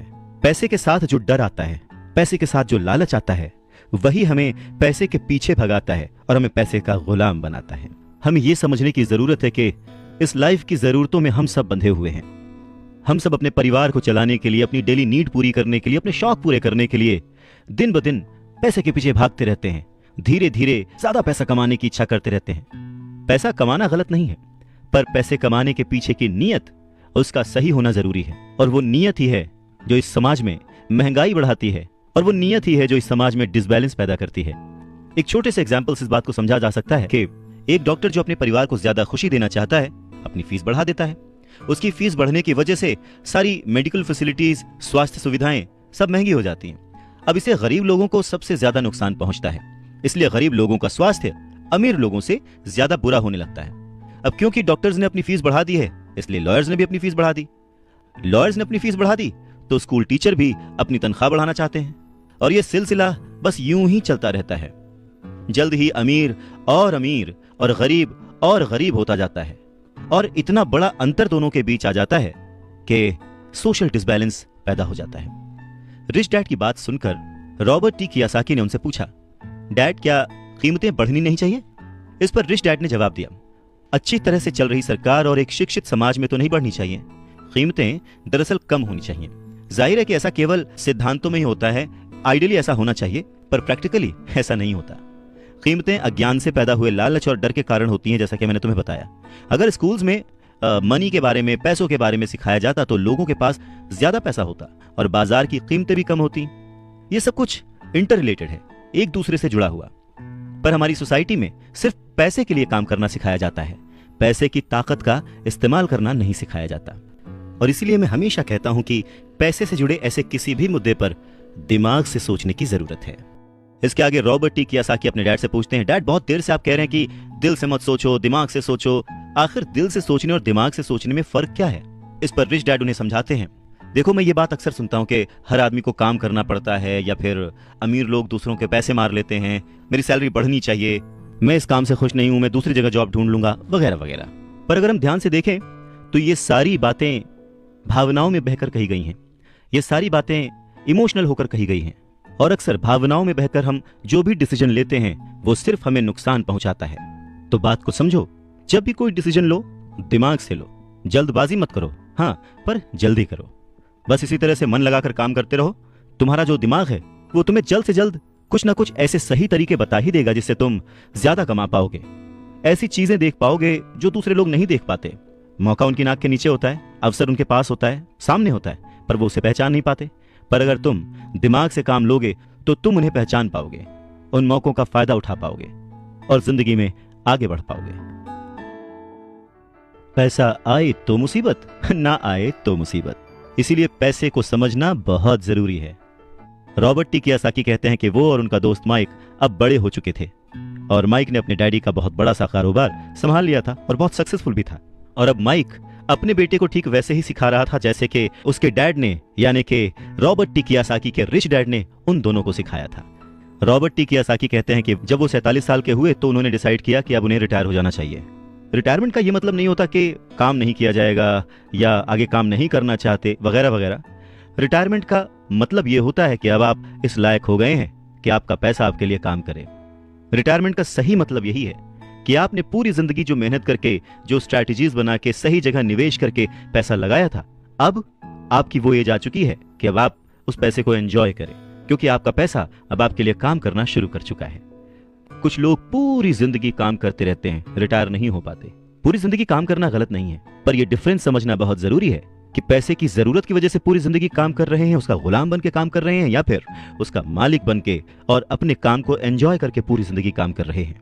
रिटायरमेंट को दूसरे शब्दों में चिंताओं से आजादी भी कह सकते हैं। इसका मतलब यह है, पैसा अगर सही तरह से खर्च किया जाए, पैसे को अगर सही तरह से मैनेज किया जाए तो वो अपने आप बढ़ता रहता है। ये ठीक एक पेड़ लगाने की तरह है कि आप सालों तक इसे पानी देते हैं, जब आप अपने बिजनेस में होते हैं, अपनी जॉब में होते हैं, और कभी भी इसमें कोताही नहीं करते। जब भी उस पेड़ को जरूरत होती है आप उसकी सेवा करते हैं, और फिर जब वो पेड़ बड़ा हो जाता है, जमीन की गहराइयों में उसकी जड़ें पहुंच जाती हैं, फिर वो अपने आप आपको छाया और फल देता है, और फिर आपको उसके लिए काम करने की जरूरत नहीं पड़ती। पैसा भी कुछ कुछ उस पेड़ की ही तरह है। अगर इस बात को एक दूसरे एग्जाम्पल से समझें तो हमें जैसा गोल बनाना है उसके लिए हमें प्रिपरेशन भी वैसी ही करनी पड़ेगी। अगर बहुत ऊंची बिल्डिंग बनानी है तो हमें उसकी नींव बहुत गहरी खोदनी पड़ेगी, और अगर हमें सिर्फ छोटा सा घर बनाना है तो उसकी नींव छोटी होगी। पर प्रॉब्लम यही होती है, हम छोटी सी नींव खोद कर बहुत बड़ी सी बिल्डिंग बनाने की कोशिश करते हैं जो कि बाद में ढह जाती है। तो जरूरी क्या है? पैसे को समझना, पैसे को संभालना। पैसे को संभालने के लिए उसे समझा कैसे जाए, इसके लिए सबसे जरूरी बात है लायबिलिटीज और एसेट्स के बीच फर्क को समझा जाए, और एसेट्स को खरीदा जाए और लायबिलिटीज में पैसे न डाले जाएं। अच्छा, ये सुनने में बहुत ही आसान लगता है, लेकिन सच यही है कि ये आपको अमीर बनने में बहुत मदद करेगा। लेकिन अगर ये इतना ही सिंपल है तो फिर हर कोई इस बारे में सोचता क्यों नहीं? लोगों को लगता है कि उन्हें लायबिलिटीज और एसेट्स के बीच फर्क पता है, पर लायबिलिटीज और एसेट्स के बीच का जो बारीक सा फर्क है वही लोगों को नहीं पता है। तो चलिए इसके बारे में और डिटेल में बात करते हैं। लायबिलिटीज और एसेट्स क्या हैं? लायबिलिटीज वो हैं जहां से आपको पैसा कभी नहीं आएगा, उल्टे आपको उसमें और पैसा डालते रहना पड़ेगा। और एसेट्स वो चीजें हैं जो आपको पैसा देती रहेंगी, दिन ब दिन उनकी कीमत बढ़ती रहेगी, वो आपको अमीर और अमीर बनाती रहेंगी। इसको अगर इनकम और एक्सपेंस के टर्म में समझे तो और आसान होगा। सिंपल सा मतलब है, इनकम है कि आपके पास कितना पैसा आया, और एक्सपेंस है कि आपने कितना पैसा खर्च किया। तो जब भी ऐसी कंफ्यूजन हो, सही तरीका यह है कि एक बैलेंस शीट बनाएं जिसमें अपने एसेट्स और लायबिलिटीज जरूर लिखें। 1 रुपया मांगता था 2 रुपए थमा देते थे, 1 रुपया मांगता था 2 रुपए थमा देते थे। कुछ इस तरह से पापा मुझे अमीर बना दिया करते थे। कहते हैं कि सोच अगर सही दिशा में हो तो मंजिल बड़ी आसानी से मिल जाती है। इंसान की जरूरतों को पूरा करने के लिए पैसे की आज कितनी जरूरत है, ये बात हम में से किसी से भी छिपी हुई नहीं है। हम सब दिन रात मेहनत करते हैं, सोचते हैं कि हम अमीर बन जाएं, पर क्या वो सोच हमारे अंदर है? हम छोटे थे तो 1 रुपए 2 रुपए में भी खुश हो जाते थे, पर आज ना जाने कितने पैसे कमाने के बाद भी हम खुश नहीं हो पाते। गरीबी ही महसूस होती है, हमेशा कमी लगी रहती है। तो कारण क्या है? फर्क क्या है? फर्क सिर्फ सोच का है, जिसके बारे में रॉबर्ट टी कियोसाकी कहते हैं कि अमीर लोगों के पास ज्यादा पैसा इसलिए होता है क्योंकि वो प्रिंसिपल पर यकीन करते हैं, वहीं दूसरी तरफ गरीब लोग प्रिंसिपल को ठीक से समझ नहीं पाते। इसीलिए इस बात पर जोर दिया जाता है कि केवल लिटरेट होना काफी नहीं है, फाइनेंशियली लिटरेट होना जरूरी है। सिर्फ नंबर से कुछ नहीं होता, मार्क्स से कुछ नहीं होता। फर्क तो तब पड़ता है जब आप अपनी सक्सेस स्टोरी खुद लिखें। अधिकतर फैमिलीज में देखा गया है कि जो मेहनती होता है उसके पास पैसा भी ज्यादा होता है, मगर उसका फायदा क्या जब सारा पैसा लायबिलिटीज में खर्च हो जाए। वैसे ये बहुत ही इंटरेस्टिंग एक्सरसाइज है, करके देखनी चाहिए। लायबिलिटीज वर्सेस एसेट्स, ये चार्ट बनाकर जब आप देखेंगे तो पाएंगे कि आपका खर्च करने का पैटर्न कैसा है, तरीका सही है या गलत। और तब आप ये भी नोटिस कर पाएंगे कि आपका ज्यादा खर्च किस तरफ हो रहा है, लायबिलिटीज की तरफ या एसेट्स की तरफ, और आपको अपने खर्च पर कितना कंट्रोल करने की जरूरत है। तो इस पूरी बात को अगर आसान शब्दों में समझा जाए तो वो ये कि अपना पैसा कैसे खर्चें, बस यही मुद्दे की बात है और कुछ नहीं। अच्छा, एक और जरूरी बात है, पुराने समय में अगर देखा जाए तो लोगों के गोल होते थे, हम डॉक्टर बनेंगे, लॉयर बनेंगे, ये सारे प्रोफेशंस हैं, पर इनका अमीरी से कोई कनेक्शन नहीं है। पर सोच यही थी कि हम डॉक्टर बनेंगे तो बहुत पैसा कमाएंगे, लॉयर बनेंगे तो बहुत पैसा कमाएंगे, बैरिस्टर बनेंगे तो बहुत पैसा कमाएंगे। इस सोच की जड़ ही गलत है। पुराने जमाने के कई लोग आज डॉक्टर, इंजीनियर या जो कुछ भी वो बनना चाहते थे बन चुके हैं, पर आज भी वो पैसे के लिए स्ट्रगल कर रहे हैं। क्यों? क्योंकि वो उनकी नींव ही अलग थी। आज दौर बदल चुका है, बच्चे एथलीट बनना चाहते हैं, स्पोर्ट्स पर्सन बनना चाहते हैं, स्टार बनना चाहते हैं, क्योंकि उन्हें पता है कि सिर्फ अच्छी पढ़ाई और अच्छे ग्रेड्स के भरोसे बैठकर वो अपने करियर में सक्सेस नहीं पा सकते। आज वक्त बदल चुका है। आज के ज़माने में सभी वर्किंग हैं, हस्बैंड वाइफ वर्किंग हैं, दोनों कमाते हैं और सोचते हैं कि हम दोनों मिलकर ज़्यादा पैसे कमाएंगे और हम ज़्यादा अमीर हो जाएंगे। और सबका ध्यान सिर्फ अपने अपने करियर पे ही होता है। कमाई बढ़ने लगती है, पर जाहिर है कि उसी के साथ साथ खर्चे भी बढ़ने लगते हैं। कहने का मतलब ये कि बिना फाइनेंशियली लिटरेट हुए आप कितने भी पैसे कमा लें, वो खर्च हो जाएंगे, वो आपकी लायबिलिटीज में चले जाएंगे, और ये एक ऐसा चक्कर है जो फिर चलता ही रहता है। और उसके बाद सभी ये सोचते हैं कि इस मुसीबत से बाहर कैसे निकला जाए। दरअसल लोगों को लगता है कि ज्यादा पैसे कमाने से आदमी अमीर हो जाता है, पर रॉबर्ट टी कियोसाकी कहते हैं कि अमीरी एक सोच है। अमीरी अपने पैसे को सही जगह खर्च करने की समझ है। अमीरी पैसे के पीछे ना भागने की सोच है। अमीरी रिटायरमेंट लेते समय ना डरने की सोच है। अमीरी तब है जब आपका पैसा आपके लिए काम करे। तो आप जब भी खर्च करें हमेशा ये ध्यान रखें कि पैसा आपको अमीर नहीं बनाता। उसे सही जगह पे इन्वेस्ट करना, उसे सही से संभाल कर रखना, या कई बार उसे गलत जगह पर खर्च ना करना भी आपको अमीर ही बनाता है। कहने का मतलब ये कि अमीरी क्या है? अमीरी वो नहीं कि आप कितना पैसा कमा पाते हैं, अमीरी तो वो है कि आप कितना पैसा बचा पाते हैं। आप ठहर जाएंगे तो चलेगा, आपकी सोच नहीं ठहरनी चाहिए, क्योंकि अगर सोच ठहर गई तो जिंदगी बिना किसी सोच के गुजर जाएगी। बात सन 1947 की है। दुनिया की सबसे बड़ी फूड चेन मैकडॉनल्ड के फाउंडर रे क्रॉक ने एक MBA क्लास में स्पीच दी। बहुत ही शानदार स्पीच, लोगों ने बहुत तालियां बजाईं, खुश हुए। स्पीच के बाद MBA के स्टूडेंट्स ने उनके साथ वक्त बिताना चाहा, उनसे रिक्वेस्ट की कि सर थोड़ा टाइम हमारे लिए स्पेयर कर लें। बातों बातों में रे क्रॉक ने अचानक एक सवाल किया, क्या आप लोग जानते हैं कि मैं किस बिजनेस में हूं? अब क्योंकि वो मैगडी को रिप्रेजेंट कर रहे थे तो सभी जानते थे कि भाई आप हैमबर्गर बेचते हैं, फूड बिजनेस में हैं, तो बच्चों ने वही जवाब दिया। इस बात पर रे हंसने लगे। उनका असली बिजनेस तो रियल एस्टेट का है, क्योंकि मैगडी के लिए हर लोकेशन का चुनाव बहुत ही सोच समझकर और रेकी करके किया जाता है। जहां उनकी फ्रेंचाइजी बनाई जाती है वो जमीन भी साथ ही बेची जाती थी। तो इसका सीधा मतलब यह था कि फ्रेंचाइजी खरीदने वाले उस वक्त वो जमीन भी खरीदते थे। तो इस तरह से ये एक रियल एस्टेट बिजनेस भी हो गया। और ठीक यही सबक रॉबर्ट टी कियोसाकी के रिच डैड ने उन्हें सिखाया कि अक्सर लोग खुद के लिए छोड़कर बाकी सब के लिए काम करते हैं। वो टैक्स पे करके गवर्नमेंट के लिए काम करते हैं, उस कंपनी के लिए काम करते हैं जहां वो नौकरी करते हैं, बैंक का मॉर्गेज देकर उसके लिए काम करते हैं। और ये सब इसलिए क्योंकि हमारा एजुकेशन सिस्टम ही ऐसा है। स्कूल हमें एम्प्लॉय बनना सिखाता है, एम्प्लॉयर नहीं। जो आप पढ़ते हैं बस वही आप बनते हैं, इसलिए हमेशा सही पढ़ें। अगर आपने साइंस पढ़ी तो डॉक्टर बनेंगे, मैथमेटिक्स पढ़ी तो इंजीनियर बनेंगे, मतलब आपने जो पढ़ा वही आप बने। अब मुसीबत यह है कि इससे छात्रों का कोई भला नहीं हो पाता, क्योंकि वो नौकरी और बिजनेस के बीच के फर्क में उलझ कर रह जाते हैं। जब कोई पूछता है कि आपका बिजनेस क्या है तो आपको ये नहीं बोलना चाहिए कि मैं तो एक डॉक्टर हूं, या एक बैंकर हूं, क्योंकि वो आपका प्रोफेशन है, बिजनेस नहीं। वो प्रोफेशन है जिससे आप लोगों की सेवा करते हैं, वो प्रोफेशन है जिससे आप अपना घर चलाते हैं। अमीर बनने के लिए प्रोफेशन नहीं, बिजनेस की जरूरत है। कहने का मतलब है कि आप जो कुछ भी करते हैं उसे अपना बिजनेस बनाइए, नौकरी नहीं। अपनी सारी उम्र दूसरों के लिए काम करके उन्हें अमीर करने में बर्बाद ना करें, बल्कि खुद की जिंदगी को खुशहाल करने के लिए खुद काम करें। बहुत से लोगों को इस बात का एहसास बहुत देर में होता है कि जो उनका हाउस लोन है उनकी जान ले रहा है, और फिर उन्हें लगता है कि जिसे वो एसेट मानते थे वो दरअसल उनकी लायबिलिटी बन गया। जैसे उन्होंने कार ली तो उससे जुड़े तमाम खर्चे उनकी लायबिलिटीज बन गए। उन्हें पूरा करने के लिए नौकरी जरूरी है, और अगर कभी वो सेफ जॉब उनके हाथों से निकल गई तो फिर उनकी मुसीबतें शुरू। इसीलिए हमें अपने सेविंग्स पर, अपनी बचत पर, अपने एसेट्स पर इतना ज्यादा ध्यान देना चाहिए। हम कितना कमा रहे हैं उससे ज्यादा हम कितना सेव कर रहे हैं उस पर ध्यान देना चाहिए। और फाइनेंशियली सिक्योर होने का यही एक सिंपल तरीका है। आप कितने अमीर हैं ये जानने का सही तरीका नेटवर्थ इसलिए नहीं है क्योंकि जब भी आप अपने एसेट्स बेचते हैं तो उन पर भी टैक्स लगता है। आपको उतना पैसा नहीं मिलता जितना कि आप सोचते हैं, तो आपकी बैलेंस शीट के हिसाब से आपको जितना भी पैसा मिलेगा उस पर भी आपको टैक्स देना पड़ेगा। अब इसका मतलब क्या हुआ कि क्या सब कुछ छोड़ दें, जो कर रहे हैं वो सब छोड़ दें, नौकरी ना करें?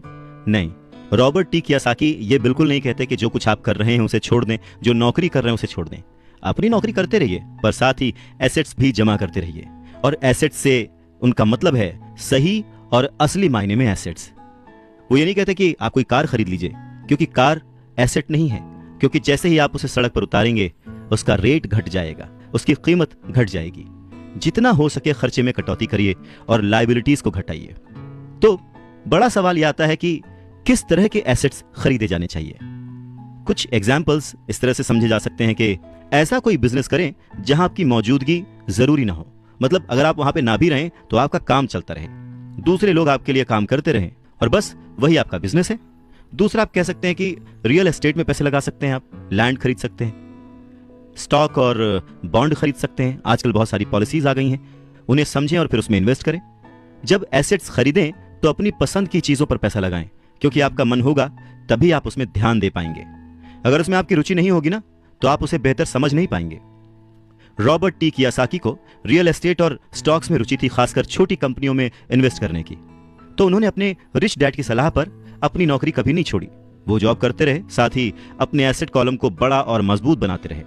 उन्होंने अपना कमाया हुआ एक एक पैसा बेकार खर्च नहीं किया, उसे सेव किया।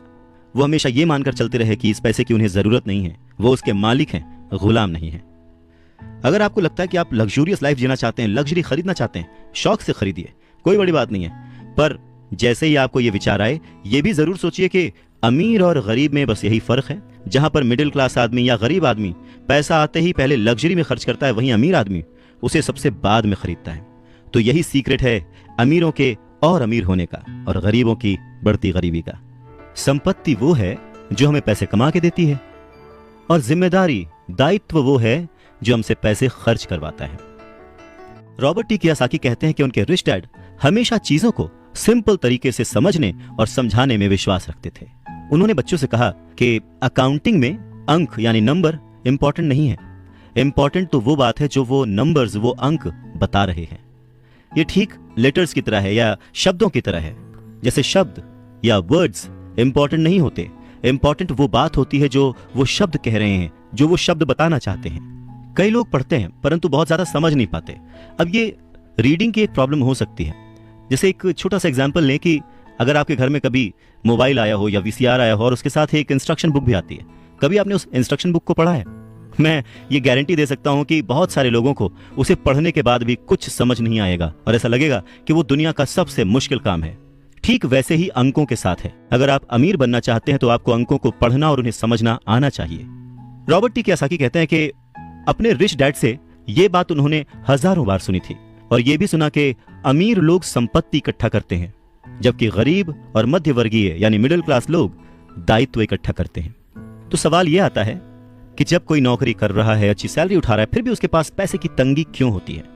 रॉबर्ट टी कियोसाकी के रिच डैड कहते हैं कि पैसे की तंगी की असली वजह होती है कि लोग संपत्ति और दायित्व के बीच अंतर नहीं कर पाते। तो वास्तव में अगर आपको अमीर बनना है तो आपको सिर्फ इतना ही जानने की जरूरत है, और आप जिंदगी भर संपत्ति खरीदते रहिए।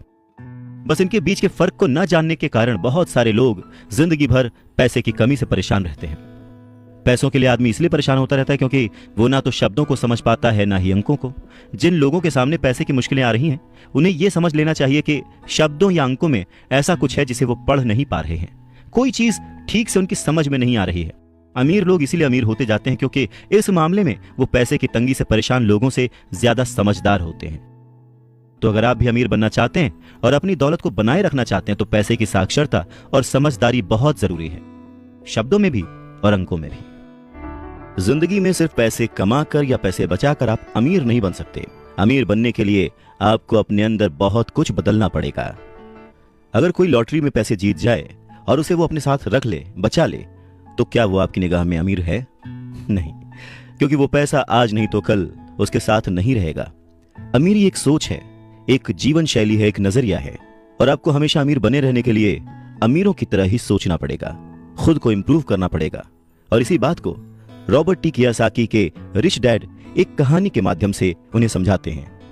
वो कहते हैं कि जापानी लोग 3 ताकतों को मानते थे: तलवार की ताकत, रत्नों की ताकत और दर्पण की ताकत। तलवार हथियारों की ताकत का प्रतीक थी। अमेरिका ने हथियारों पर खरबों डॉलर खर्च कर दिए और इसी कारण वो आज विश्व में सबसे ताकतवर देश है। दूसरी ताकत रत्न यानी के पैसे की ताकत का प्रतीक। इस कहावत में कुछ तो सच्चाई होगी। ये स्वर्णिम नियम याद रखो, जिसके पास स्वर्ण है वही नियम बनाता है। तीसरा दर्पण, शीशा, आत्मज्ञान का प्रतीक है। जापानी कहानियों के अनुसार ये आत्मज्ञान बाकी दोनों ताकतों से ऊपर है। गरीब और मध्यम वर्गीय लोग अक्सर ही धन की ताकत से नियंत्रित होते हैं। वो सुबह सुबह उठते हैं और नौकरी करने के लिए भागम भाग मचा देते हैं, बिना खुद से ये पूछे कि क्या ऐसा करना समझदारी है। पैसे की समझ ना होने के कारण ज्यादातर लोग पैसे की डरावनी ताकत को यह इजाजत दे देते हैं कि वो उन्हें काबू में कर ले। पैसा उन्हें कंट्रोल करने लगता है। इस इश्यू को ठीक करने के लिए अगर वो दर्पण की ताकत का इस्तेमाल करते तो वो खुद से यह सवाल जरूर पूछते कि क्या ऐसा करना समझदारी है। बहुत बार हम अपनी अंदरूनी समझदारी पर भरोसा करने के बजाय भीड़ के साथ साथ चलने लगते हैं। कोई काम इसलिए करते हैं क्योंकि बाकी सब भी ऐसा कर रहे हैं। सवाल पूछने के बजाय हम नकल करने लगते हैं। अक्सर नासमझी के कारण वही दोहराने लगते हैं जो हमें सिखाया गया है। और इस तरह के विचार कि आपका घर आपका सबसे बड़ा एसेट है, आपका घर आपका सबसे बड़ा निवेश है, अगर आप ज्यादा कर्ज लेते हैं तो आपको टैक्स में ज्यादा छूट मिलेगी, अच्छी नौकरी, सुरक्षित नौकरी खोजो, गलतियां मत करो, वगैरह वगैरह। तो ऐसी चीजें हम भीड़ की बात सुनकर करने लग जाते हैं, खतरे नहीं उठाते। दूसरी जरूरी बात, ऐसा कहा जाता है कि ज्यादातर लोगों के लिए मौत से भी डरावनी चीज होती है भीड़ के सामने बोलना, उन्हें एड्रेस करना। मनोवैज्ञानिक कहते हैं कि बहुत सारे लोग कॉमन स्टेज पर बोलने से इसलिए डरते हैं क्योंकि उन्हें यह डर होता है कि कहीं उनकी बुराई होगी, लोग उनके ऊपर हंसेंगे, वो अकेले रह जाएंगे, लोग उनसे दूर हो जाएंगे। सबसे अलग होने का डर या अकेले रह जाने का डर ही वो सबसे बड़ा कारण है जिस वजह से बहुत सारे लोग अपनी समस्या, अपनी प्रॉब्लम्स को सॉल्व करने के नए नए तरीके नहीं ढूंढते, बस भीड़ के साथ चलते चले जाते हैं। इसीलिए रॉबर्ट टी कियोसाकी कहते हैं कि उनके रिच डैड की तरह ही उनके पुअर डैड ने भी उन्हें बहुत कुछ सिखाया है।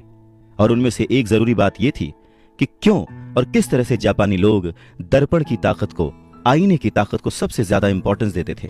क्योंकि जब इंसान आईने में खुद को देखता है तभी उसे सच्चाई का पता चलता है। और ज्यादातर लोग खतरा मत उठाओ इसलिए कहते हैं क्योंकि वो खुद से डरे हुए होते हैं। ये किसी भी चीज के बारे में कहा जा सकता है, जैसे खेल में, रिलेशनशिप्स में, करियर में, पैसों में, वगैरह वगैरह। और सबसे इंपॉर्टेंट बात यह कि आईने में देखकर आप खुद से झूठ बोल सकते हैं क्या?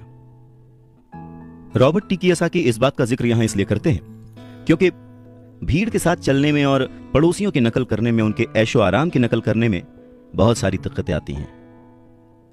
पैसों की समस्या पैदा हो जाती है।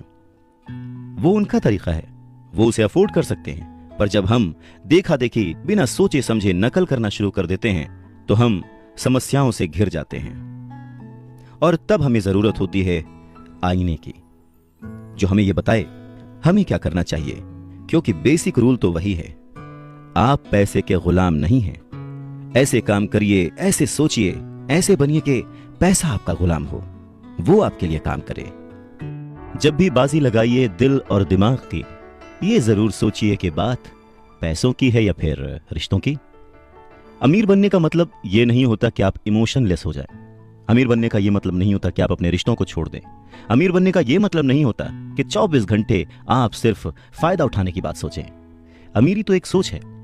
रॉबर्ट टी कियोसाकी बहुत ही खूबसूरत एक अपना इंसिडेंट शेयर करते हैं कि उनके जो पुअर डैड थे, जो कि एक स्कूल में पढ़ाते थे, उन्होंने बहुत मेहनत करके पाई पाई जोड़कर एक घर बनाया था, जिसे वो हमेशा कहते थे कि ये मेरी संपत्ति है। रॉबर्ट टी कियोसाकी जब अपने रिच डैड की संगत में आए, तब उन्होंने जाना कि संपत्ति और दायित्व में डिफरेंस क्या है, एसेट और लायबिलिटी में डिफरेंस क्या है। और तब वो हमेशा अपने डैड को बोलते, डैड, ये जो आपने लिया है ये आपका एसेट नहीं, ये आपकी लायबिलिटी है। और इस बात पे वो दोनों घंटों बहस किया करते थे। और लायबिलिटी और एसेट के कॉन्सेप्ट को समझाने के लिए वो उन्हें वही सारी बातें एक्सप्लेन करते, जैसे कि एसेट वो होता है जो आपको कमा के देता है, जिस पे आपको और खर्च नहीं करना होता, और लायबिलिटी वो है जिसमें 75 तरह के खर्च होते हैं। हर महीने, हर हफ्ते, हर दिन कुछ ना कुछ आपकी जेब से जा ही रहा होता है। आगे रॉबर्ट टी कियोसाकी कहते हैं कि जब भी लोग उनसे बात बात पर बहस करते हैं कि उनका घर संपत्ति क्यों नहीं है, तो वो जानते हैं कि बहुत से लोग ये बात अपने दिमाग से नहीं, अपने दिल से कह रहे हैं, क्योंकि किसी के लिए भी अपना घर बनाना सबसे बड़ा सपना होता है और इसीलिए वो उसमें अपने पैसे लगाते हैं। अपने घर का मालिक होने से ज्यादा अच्छा कुछ भी महसूस नहीं होता है। पर दिल और दिमाग के बीच लायबिलिटी और एसेट्स के कॉन्सेप्ट को समझाने के लिए रॉबर्ट टी कियोसाकी एक और बात कहते हैं। वो इस तरह समझाते हैं कि मान लीजिए वो और उनकी पत्नी एक बड़ा सा घर खरीदते हैं, तो होगा क्या कि उसमें उनके बहुत सारे पैसे खर्च हो जाएंगे, जो कि शायद फिजूल ही हों। हालांकि बहुत सारे लोग इस बात से अग्री नहीं करेंगे, सहमत नहीं होंगे, क्योंकि घर एक भावनात्मक चीज है, इमोशन है, और इमोशन हमेशा दिमाग पर भारी पड़ता है। जब भी लोग दिल से सोचते हैं तो दिमाग की बातें उन्हें गलत लगती हैं। पर फिर रॉबर्ट टी कियोसाकी आगे एक्सप्लेन करते हैं कि वो सही कैसे हैं और एक घर एसेट क्यों नहीं है। वो कहते हैं कि जब घर की बात आती है तो मैं ये बताना चाहता हूं कि ज्यादातर लोग उस घर की कीमत चुकाने के लिए जिंदगी भर काम करते हैं। ज्यादातर लोग एक घर खरीदने के कुछ सालों बाद दूसरा घर खरीदते हैं, और हर बार पहले मकान के लिए जो कर्ज वो लेते हैं उस पर उनके पास हर बार फिर से 30 साल का नया कर्ज आ जाता है।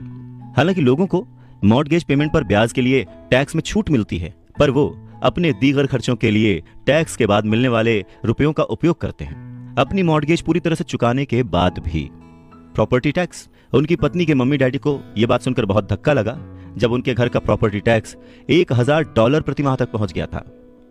और यह तब हुआ था जब वो रिटायर हो चुके थे। $1000 बहुत बड़ी रकम होती है। अगर हम उसको इंडियन करेंसी में चेक करें तो शायद 70-80 हजार रुपए, या शायद उससे भी ज्यादा। और ये तब हुआ था जब वो रिटायर हो चुके थे। इस बढ़ोतरी से उनका रिटायरमेंट के बाद का बजट जो है वो बिगड़ गया था और उन्हें अपना वो मकान छोड़ना पड़ा। अच्छा, एक और मिथ है कि घर की कीमत जो है हमेशा बढ़ती रहती है। ऐसा नहीं है। बहुत सारे ऐसे लोग हैं जिन्होंने कर्ज लेके घर खरीदा, और वो घर उन्होंने जितने में खरीदा आज उसकी कीमत आधे से भी कम है। इन सब नुकसानों से ऊपर सबसे बड़ा नुकसान क्या है पता है? आपका लिक्विड कैश। वो लिक्विड कैश जो कि किसी सही जगह पर लग सकता था, वो घर में फंस गया। अगर आपका सारा पैसा मकान में फंसा रहता है तो आपको ज्यादा कड़ी मेहनत करनी पड़ती है ताकि आपका खर्चा चलता रहे। इस दौरान आपकी संपत्ति वाले कॉलम में कोई बढ़ोतरी नहीं होती, मतलब आप और कोई एसेट नहीं बना पाते। अगर एक यंग पति पत्नी, यंग कपल शुरुआत में ही अपना पैसा अपने एसेट वाले कॉलम में लगाए तो उनके आगे के साल बहुत ही आराम से गुजरेंगे, खासकर उस समय जब वो अपने बच्चों को कॉलेज में भेजेंगे। इस दौरान उनकी संपत्ति भी बढ़ जाएगी और उनके खर्चे भी आराम से चलते रहेंगे। तो अगर कम शब्दों में समझे तो ये कि घर खरीदने का फैसला जो है ना वो बहुत ही खर्चीला होता है। इसके बजाय बेहतर यह होगा कि जल्दी ही इन्वेस्टमेंट पोर्टफोलियो बना लिया जाए।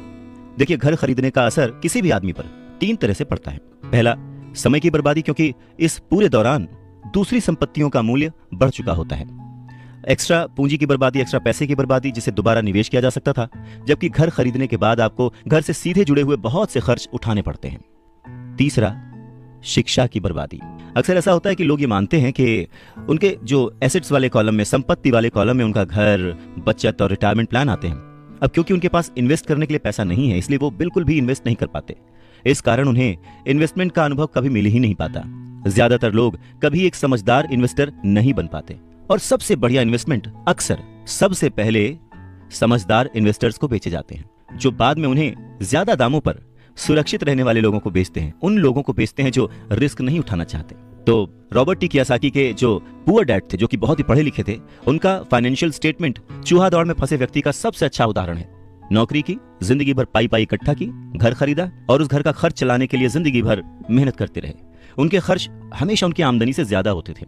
और यहां पर रॉबर्ट टी कियोसाकी एक बात बहुत अच्छे से समझाना चाहते हैं कि अगर आप इंडिपेंडेंट बनना चाहते हैं, अमीर बनना चाहते हैं, तो आपके खर्चे कभी भी आपकी आमदनी से ज्यादा नहीं होने चाहिए।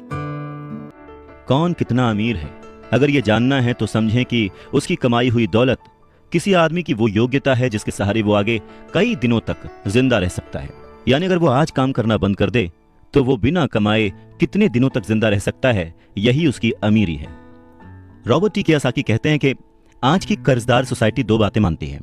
पहली ये कि खुद का एक घर होना चाहिए, दूसरी ये कि अगर सैलरी बढ़ गई है तो फिर एक ज्यादा बड़ा घर खरीद सकते हैं। पर ऐसी सोच, ऐसी स्ट्रैटेजी की वजह से परिवार ज्यादा कर्ज में फंस जाता है। लोग बुरी तरह से पैसों की तंगी का सामना करने लगते हैं। वो लोग अपनी जॉब्स में बहुत अच्छी सैलरी उठा रहे होते हैं, लेकिन इस सोच की वजह से वो सेविंग नहीं कर पाते।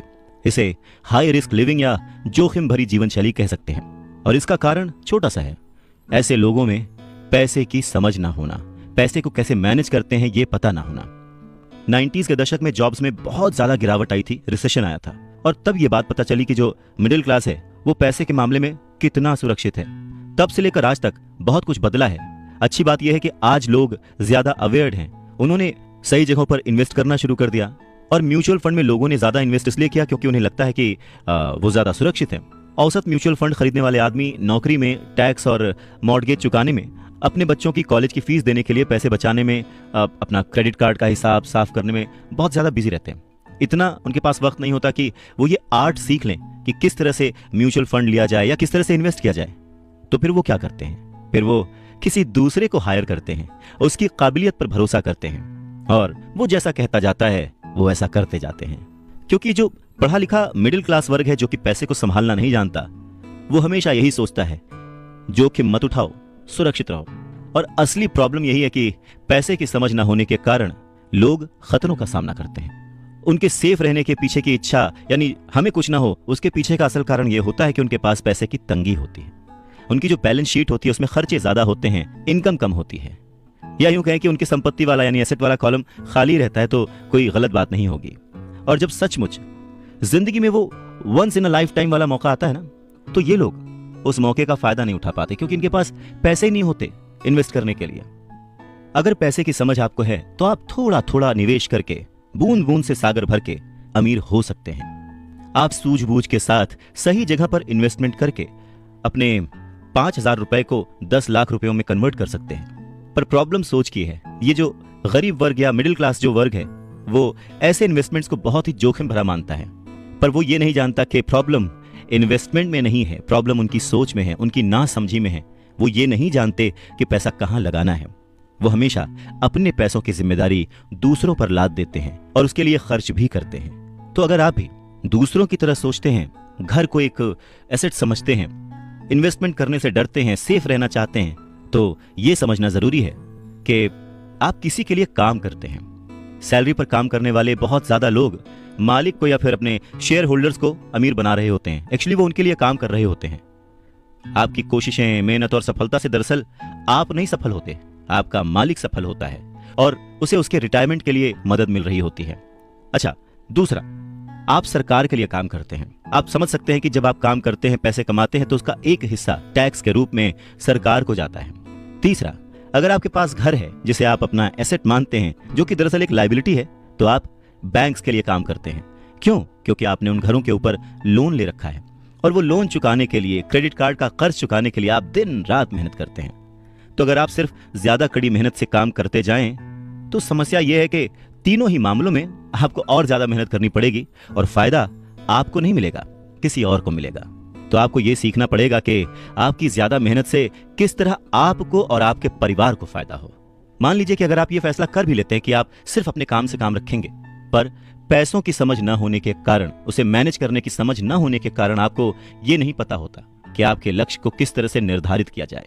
अक्सर लोग अपने प्रोफेशन को बनाए रखना चाहते हैं, अपनी सैलरी के सहारे ही अपनी संपत्ति को, अपने एसेट्स को खड़ा करना चाहते हैं। पर जब उनकी संपत्ति बढ़ती है तो वो किस तरह अपनी सफलता का आकलन करते हैं, कब कोई दूसरा आदमी ये महसूस करता है कि वो अमीर है, कि उसके पास दौलत है, और संपत्ति और दायित्व के बीच का बैलेंस कैसा है, ये सब बातें भी समझना उतना ही जरूरी है। तो फिर सवाल वही है कि अमीर कैसे बना जाए। अमीर बनने के लिए आपकी संपत्ति, आपकी सफलता, आपके आसपास का माहौल, आपकी दौलत, इन सब के बारे में आपको सोचना पड़ेगा, एसेट्स और लायबिलिटीज के बारे में सोचना पड़ेगा। सबसे इंपॉर्टेंट है कि अपने दिमाग को हमेशा खुला रखना पड़ेगा, क्योंकि ये जिंदगी भर का सब्जेक्ट है। आपको ये सब्जेक्ट जिंदगी भर पढ़ना है, सीखना है और अमीरी की राह पर आगे बढ़ते जाना है। आधी छोड़ पूरी को धावे, पूरी मिले न आधी पावे। मुश्किल के दौर में, गरीबी के दौर में अपने आप को कैसे संभाला जाए, अपने आप को कैसे गरीबी से उबारा जाए, इस बात को समझाने के लिए रॉबर्ट टी कियोसाकी बहुत ही अच्छा एग्जाम्पल देते हैं। वो कहते हैं कि एक दिन कर्ज लेने के लिए, क्योंकि उनकी माली हालत खराब हो गई थी, तो उन्होंने अपने नए गोल्फ क्लब, आर्ट कलेक्शन, किताबें, स्टीरियो, टेलीविजन, उनके महंगे कपड़े, घड़ियां, जूते और बहुत सारे ऐसी चीजें लोन वाले पेपर में जो संपत्ति वाला कॉलम होता है उसमें लिख दिया, एसेट्स में लिख दिया और भेज दिया। उन्हें लगा कि मेरे पास इतनी चीजें हैं तो लोन अप्रूव हो जाएगा, पर उनका लोन का जो पेपर था, एप्लीकेशन पेपर, वो रिजेक्ट कर दिया गया। क्यों? क्योंकि उनका बहुत सारा इन्वेस्टमेंट फिजूल था। लोन कमेटी को वो बात एकदम भी समझ नहीं आई। वो ये जानना चाहते थे कि उनके पास एक नॉर्मल सी नौकरी क्यों नहीं है जिसमें वेतन मिलता है। उन्होंने उनके महंगे कपड़े और महंगे जो खेल का सामान था उनके बारे में कोई सवाल नहीं किया। जिंदगी में कई बार ऐसी कठिनाइयां आती हैं जब आप स्टैंडर्ड प्रोफाइल में फिट नहीं होते हैं। वो कहते हैं कि उन्हें बड़ा ही अचंभा होता है जब वो किसी को ये कहते हुए सुनते हैं कि उसकी नेटवर्थ करोड़ों रुपए है, लाखों रुपए है, क्योंकि नेटवर्थ के सटीक ना होने का एक खास कारण है। वो ये कि जिस पल आप अपनी संपत्तियों को, एसेट्स को बेचना शुरू करते हैं ना, उनका प्राइस, उनका रेट, उनका दाम बहुत कम हो चुका होता है। ऊपर से उन पर आपको टैक्स भी चुकाना पड़ता है और इतनी सारी चीजें आपको पैसे के संकट में डाल देती हैं, गरीबी में फंसा देती हैं। पैसा इकट्ठा करने के लिए वो अपनी प्रॉपर्टीज बेचते हैं, एसेट्स बेचते हैं। पहले तो वो अपनी पर्सनल प्रॉपर्टीज बेचते हैं जो कि सच कहें तो बहुत ही कम बिकती हैं, और अगर बिकती भी हैं तो उस पर टैक्स होता है। तो इस तरह से एक बार फिर से सरकार फायदे में से अपना हिस्सा ले लेती है, बैंक अपना हिस्सा ले लेता है और जो काम कर रहा होता है वो कर्ज में डूब जाता है। तो सीख यही है कि इन सारी चीजों में फंसने के बजाय अपने काम से काम रखिए। जो कर रहे हैं वो करते चलिए, कुछ भी छोड़िए नहीं, पर हाँ थोड़ी एक्स्ट्रा मेहनत करके, थोड़ी एक्स्ट्रा समझदारी से, फाइनेंशियल लिटरेसी से पैसों को यूज करने का, पैसों को इन्वेस्ट करने का हुनर सीखिए। थोड़ा थोड़ा करके एसेट्स बनाते जाइए, पर हाँ ऐसी चीजों को खरीदने से बचिए जिनकी कीमत एक बार घर लाने पर कम हो जाती है, क्योंकि ये चीजें कभी भी एसेट्स नहीं हो सकती। गरीबी से बचने का एक दूसरा तरीका यह है कि अपने खर्च कम कर लें, अपनी रिस्पॉन्सिबिलिटीज को और घटा लें और मेहनत ज्यादा करना शुरू कर दें, जिससे इनकम ज्यादा हो। अब बहुत सारे लोगों को इस बात में कंफ्यूजन हो सकती है कि सही जगह निवेश करने का क्या मतलब है, सही इन्वेस्टमेंट क्या है। तो रॉबर्ट टी कियोसाकी कहते हैं कि ऐसा काम करें जिसमें आपकी मौजूदगी की जरूरत ना हो। स्टॉक्स, बॉन्ड खरीदें, म्यूचुअल फंड खरीदें, आमदनी देने वाले रियल एस्टेट में खर्च करें, अपने आप को ग्रूम करने में पैसे खर्च करें, एजुकेशन में जैसे कि म्यूजिक, लिखना, पेटेंट, स्पोर्ट्स और ऐसी हर चीज जो कीमती है, जिसे खरीदने के बाद आपको पैसे मिलते हैं, ना कि आपको उसमें पैसे लगाने पड़ते हैं, उस हर चीज में आप इन्वेस्ट कर सकते हैं। सबसे जरूरी बात, आप जहां भी इन्वेस्ट करते हैं हमेशा ध्यान रखें कि उस इन्वेस्टमेंट से आपको प्यार हो। जैसे कि रॉबर्ट टी कियोसाकी को इमारतों से और जमीन से प्यार था, तो उन्होंने बहुत सारा इन्वेस्टमेंट रियल एस्टेट में किया। जब पैसे खर्च ही नहीं करने हैं तो फिर कमाएं क्यों, और ऐसी अमीरी का क्या फायदा? यह सवाल हम सभी के मन में आ सकता है। इस बात पर रॉबर्ट टी कियोसाकी कहते हैं कि यह सिर्फ सोच का अंतर है। जो अमीर आदमी होता है वो भी ये चीजें खरीदता है, वो विलासिता की चीजें खरीदता है, लेकिन सबसे बाद में। पहले वो ये देखता है कि क्या करने से उसे फायदा हो सकता है और किस चीज की उसे सबसे ज्यादा जरूरत है। वहीं उल्टा जो मिडिल क्लास आदमी है या गरीब आदमी है, वो थोड़ा सा पैसा आने पर भी सबसे पहले वो अपने शौक पूरे करता है। घर, हीरे, ज्वेलरी, गाड़ियां, कुछ भी खरीद लेता है। अमीर आदमियों के पास भी ये सब होता है, पर फर्क सिर्फ इतना है कि वो उधार के दलदल में नहीं फंसते। वो लोग जिनके पास पीढ़ियों से पैसा है, जो लंबे समय से अमीर हैं, वो अपनी अर्निंग वाले कॉलम को सबसे पहले बनाते हैं, उसे सिक्योर करते हैं। उसके बाद उनके एसेट्स वाले कॉलम से जो आमदनी होती है, जो इनकम होती है, उससे वो अपनी लग्जूरियस लाइफ जीते हैं, एंजॉय करते हैं। गरीब और मिडिल क्लास आदमी अपनी खून पसीने की कमाई और बच्चों की विरासत की कीमत पर ये चीजें खरीदता है, लोन लेता है। सच्ची लग्जरी असली संपत्ति में निवेश करने और उसे विकसित करने का प्रोत्साहन देती है, उसे बढ़ावा देती है। रॉबर्ट टी कियोसाकी इस बात को एक एग्जाम्पल से समझाते हैं कि जब उनकी वाइफ और उनके पास उनके अपार्टमेंट से अतिरिक्त पैसा आने लगा, रेंट या कुछ भी, तब वो बाजार गए और उन्होंने अपने लिए एक महंगी गाड़ी खरीदी। इसमें जरा सी भी मेहनत नहीं लगी या जोखिम नहीं था, क्योंकि वो पैसा उन्होंने अपनी सेविंग से नहीं बल्कि अपार्टमेंट हाउस के इनकम से खरीदा था। पर इसके लिए उन्होंने 4 साल तक इंतजार किया, पेशेंस के साथ थोड़ा थोड़ा पैसा इकट्ठा करते रहे, और जब रियल एस्टेट पोर्टफोलियो बढ़ा तो आखिरकार वो उन्हें इतना पैसा दे गया कि एक महंगी कार खरीदी जा सके। ज्यादातर लोग अक्सर इच्छा जागने पर बिना सोचे समझे जाते हैं और कर्ज पर कार या कोई और चीज खरीद लाते हैं। हो सकता है कि वो अपनी जिंदगी से ऊब चुके हों या उन्हें सिर्फ एक नए खिलौने की जरूरत हो, पर कर्ज पर ऐसी चीज खरीदने से देर सवेर वो आदमी उस चीज से चिढ़ने लगता है, उसका इंटरेस्ट खत्म हो जाता है, उससे उसमें मजा नहीं आता, क्योंकि उस चीज को खरीदने के लिए जो कर्ज लिया गया है वो उस आदमी के सर पर भार बन जाता है। अगर एक बार आप अपने बिजनेस को बनाने, उसमें इन्वेस्ट करने का समय निकाल लेते हैं तो फिर आप उसमें जादू की छड़ी भी घुमा सकते हैं, जो अमीरों का सबसे बड़ा राज है। और ये राज अमीरों को भीड़ से अलग रखता है, या यूं कहें कि भीड़ से आगे रखता है। जो अपने काम से काम रखते हैं, अपने काम में फोकस्ड रहते हैं, और ये उन्हीं को मिलता है जो अपने काम में पूरा मन लगाते हैं, अपने काम से काम रखते हैं, वो लोग अमीर बन जाते हैं। अगर मिल के चला जाए तो तूफानों को भी शिकस्त दी जा सकती है।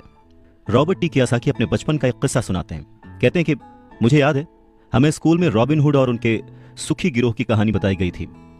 मेरे स्कूल टीचर का मानना था कि ये केविन कॉस्नर की तरह के एक रोमांटिक हीरो की अद्भुत कहानी है जो अमीरों को लूटता था और गरीबों में बांट देता था। तो मेरे रिच डैड की नजर में रॉबिन हुड हीरो नहीं था, वो उसे बदमाश मानते थे। रॉबिन हुड को गुजरे हुए तो लंबा समय गुजर चुका है, परंतु उसके जो मानने वाले हैं, जो उसके फैंस हैं, वो आज भी जिंदा हैं। न जाने कितनी बार मैंने लोगों को ये कहते सुना है कि अमीरों को और ज्यादा टैक्स देना चाहिए और उसे गरीबों में बांट देना चाहिए। रॉबिन हुड का ये जो थॉट था, अमीरों से लेकर गरीबों में बांट दिया गया। गरीब और मिडिल क्लास लोगों के लिए यह सबसे ज्यादा दुख का कारण है। इसी रॉबिन हुड आदर्श के कारण मिडिल क्लास पर टैक्स का इतना भारी बोझ लदा हुआ है। और सच्चाई तो यह है कि अमीरों पर टैक्स लगता ही नहीं है। गरीबों की भलाई के लिए जो पैसा लगता है वो मिडिल क्लास से आता है, खासकर पढ़े लिखे और ऊंची आमदनी वाले मिडिल क्लास से। और टैक्स के बारे में अगर हम पूरी तरह से समझना चाहें तो हमें थोड़ा सा इतिहास में, हिस्ट्री में जाना पड़ेगा। रॉबर्ट टी कियोसाकी बताते हैं कि उनके रिच डैड ने बताया था कि इंग्लैंड और अमेरिका में पहले कोई टैक्स नहीं लगते थे। कभी कभार जो वॉर्स होती थी, युद्ध होते थे, उनका खर्च जुटाने के लिए टैक्स जरूर लगाए जाते थे, जिसके लिए किंग या फिर प्रेसिडेंट सिर्फ कह भर देते थे और हर आदमी उसकी बात मानकर अपना सहयोग अपनी इच्छा से देता था। बाद में सन 1874 में इंग्लैंड ने इनकम टैक्स को अपने सिटीजन्स पर लागू कर दिया और 1913 में कॉन्स्टिट्यूशन के 16वें संशोधन के बाद अमेरिका में भी इनकम टैक्स जो है वो लागू हो गया। एक समय था जब अमेरिकी लोग टैक्स विरोधी हुआ करते थे, पर धीरे धीरे लगभग 50 सालों के बाद लोगों ने वो एक्सेप्ट कर लिया। इसमें एक और बात थी, शुरुआत में ये जितने भी टैक्स थे ये सिर्फ अमीरों पर लगाए गए थे। तो रिच डैडी चाहते थे कि माइक और वो इस बात को न भूलें, और उन्होंने ये बात साफ कर दी थी कि टैक्स का जो थॉट है वो लोकप्रिय बना ही इसीलिए कि लोगों को लगता था कि इससे अमीरों को सजा दी जाती है और मिडिल क्लास और गरीबों को मदद मिलती है। पर वक्त ने इस बात को पलट दिया और आज गरीब भी टैक्स कमा रहा हुआ है और मिडिल क्लास भी, या यूं कहें कि सबसे ज्यादा जो टैक्स कमा रहा हुआ है वो है middle class. Robert T Kiyosaki आगे कहना जारी रखते हैं, एक बार सरकार को टैक्स मिल गया तो उन्हें उसके फायदे नजर आ गए और उनकी भूख बढ़ गई। रिच डैडी ने रॉबर्ट टी कियोसाकी को आगे समझाते हुए कहा कि अमीरों ने वक्त के साथ साथ कॉरपोरेशन की ताकत को समझा। एकजुट होकर उन्होंने इस टैक्स को पलट दिया और सारा बोझ उन लोगों के ऊपर डाल दिया जिन लोगों ने कभी इसके सपोर्ट में वोट दिया था, यानी कि गरीब और मिडिल क्लास लोग। और इसके पीछे की सबसे वजह अमीरों का पैसा नहीं था, उनकी समझ थी, उनकी जानकारी थी, उनकी अवेयरनेस थी। उन्होंने अपने पैसे को बचाने के लिए संविधान को समझा, रूल्स को समझा और फिर उनमें कमियां निकाली और फिर किस तरह से उनसे बचा जाए ये सब देख परख के कॉरपोरेशन का सहारा लिया और वो उसमें सफल भी हुए। अमीरों और गरीबों के बीच ये लड़ाई सदियों से चलती आ रही है। अमीरों से वसूलों का जो नारा लगाने वाली भीड़ थी वो हमेशा अमीरों के खिलाफ रही, और ऐसी लड़ाइयां तब छिड़ती हैं जब किसी एक विशेष वर्ग को ध्यान में रखकर कानून बनते हैं। और ये लड़ाई कब खत्म होगी ये कहा नहीं जा सकता। समस्या यह है कि जो लोग हारते हैं उनमें समझ की कमी है, पर वो ये मानते नहीं। हारने वाले लोग वो हैं जो हर सुबह उठकर तैयार होते हैं और अपनी नौकरी में कड़ी मेहनत करते हैं और उस पर टैक्स भी देते हैं। अगर वो ये समझ पाते कि अमीर लोग किस तरह से पैसे का खेल खेलते हैं तो वो भी इस खेल को उसी तरह से खेल सकते थे। फिर वो भी गरीबी से आजाद हो सकते थे, पैसे के मालिक हो सकते थे और अमीर बन सकते थे। रिच डैड कहते हैं कि इसीलिए मुझे बिल्कुल अच्छा नहीं लगता कि जब कोई अपने बच्चे को यह सलाह देता है कि खूब पढ़ो और नौकरी करो। जिस कर्मचारी में पैसे की समझ नहीं है वो बच नहीं सकता। समाज उसके पैसे को हड़प लेगा और उसे गरीबी की ओर धकेल देगा। कहते हैं ना कि उस देने वाले ने तो कोई कमी ना की, अब किसको क्या मिला ये मुकद्दर की बात है। और ये जो मुकद्दर है ये हम अपनी सोच से, अपनी नॉलेज से, अपनी अवेयरनेस से बदल सकते हैं। अमीरी और गरीबी में सिर्फ सोच और समझ का ही फासला है। न हारना जरूरी है, न जीतना जरूरी है। अरे ये जीवन का खेल है, इसे खेलना जरूरी है। रॉबर्ट टी कियोसाकी कहते हैं कि पैसे कमाना भी एक खेल ही है। अगर आप इसे एक खेल की तरह एंजॉय करेंगे तो आप और ज्यादा रिच होते जाएंगे। हर हफ्ते वो निवेश करते हैं और कभी हारते हैं, कभी जीतते हैं। जब जीतते हैं तो उस निवेश को अगले हफ्ते के लिए सेव कर लेते हैं, और जब हारते हैं तो खुद से जीतने वाले की आंख में आंख डालकर कहते हैं, ठीक है, अगले सैटरडे फिर मिलते हैं। रॉबर्ट टी कियोसाकी की बात से यह समझ में आता है कि पैसा कमाना भी एक खेल जैसा ही है। अगर आप उसे एंजॉय करते हैं, उसके पीछे नहीं भागते हैं, तो आप धीरे धीरे ही सही पर ग्रो करेंगे और जल्द ही अमीर बन जाएंगे। इंसान गलतियां करता है और उन गलतियों से सीखता है। अमीर बनना भी कुछ वैसा ही है। कभी आप गलती करते हैं और हार जाते हैं, कभी आप उस गलती को सुधारते हैं और जीत जाते हैं। वैसे बचपन से जवानी तक जब भी हम स्कूल में पढ़ते हैं या हमारे आसपास भी, बच्चों को गलतियां करना अलाउड नहीं होता। उन्हें कहा तो जरूर जाता है कि आप गलती कर सकते हैं, पर जैसे ही बच्चा गलती करता है उसे टोक दिया जाता है, उसे रोक दिया जाता है, उसे डांटा जाता है, और धीरे धीरे हमारे मन में ये धारणा बन जाती है कि गलती करना इज नॉट अलाउड। पर अगर देखा जाए, हम इंसान गलती करके ही सीखते हैं। हमने आज तक जो कुछ भी अचीव किया है, अपनी गलतियों से अचीव किया है। इसी बात को आगे बढ़ाते हुए रॉबर्ट टी कियोसाकी कहते हैं कि इन्वेस्टर्स दो तरह के होते हैं। पहले वो जो नॉर्मल इन्वेस्टर्स होते हैं, जो एक पैकेज में निवेश करते हैं, रिटेल आउटलेट में फोन करते हैं, जैसे एक रियल एस्टेट कंपनी या स्टॉक ब्रोकर या फाइनेंशियल प्लानर को, और फिर वो कुछ छोटा छोटा खरीद लेते हैं। ये एक म्यूचुअल फंड, स्टॉक या बॉन्ड हो सकता है। ये निवेश का एक अच्छा और साफ सुथरा तरीका है और आसान भी है। ये उसी तरह की खरीदारी हो गई जैसे कि कोई कस्टमर कंप्यूटर स्टोर में जाकर शेल्फ पर रखे कंप्यूटर को खरीद ले। वहीं दूसरी तरह के जो इन्वेस्टर्स होते हैं, वो अपने इन्वेस्टमेंट को बनाते हैं। वो किसी दूसरे से नहीं खरीदते, वो अपना इन्वेस्टमेंट खुद बनाते हैं। इस तरह के इन्वेस्टर्स आमतौर पर अपने सौदों को असेंबल करते हैं। जिस तरह कंप्यूटर इंजीनियर कंप्यूटर के पुर्जों को असेंबल करते हैं, वो अलग अलग जगहों से सस्ते पार्ट्स लाते हैं और उन पार्ट से एक पूरा कंप्यूटर असेंबल करते हैं, जो कि उन्हें बहुत सस्ता पड़ता है, और फिर वो उसे महंगे दामों में बेच देते हैं। ठीक उसी तरह से जो दूसरा निवेशक है, वो आर्थिक अवसरों के पुर्जों को अच्छी तरह से ऑब्जर्व करता है। ठीक इसी तरह से जो दूसरा इन्वेस्टर है, वो समय को पहचानता है और मौके की नजाकत को देखते हुए, अपने कमर्शियल फायदे को देखते हुए चीजों को इस्तेमाल करता है। और जो दूसरे किस्म का इन्वेस्टर है, सच में वही प्रोफेशनल इन्वेस्टर होता है। अमीर बनने की राह में, रिच बनने की राह में यह जानना बहुत जरूरी है कि किस समय पर क्या एक्शन लिया जाए जिससे आपकी किस्मत बदल जाए और आपको नुकसान भी ना हो।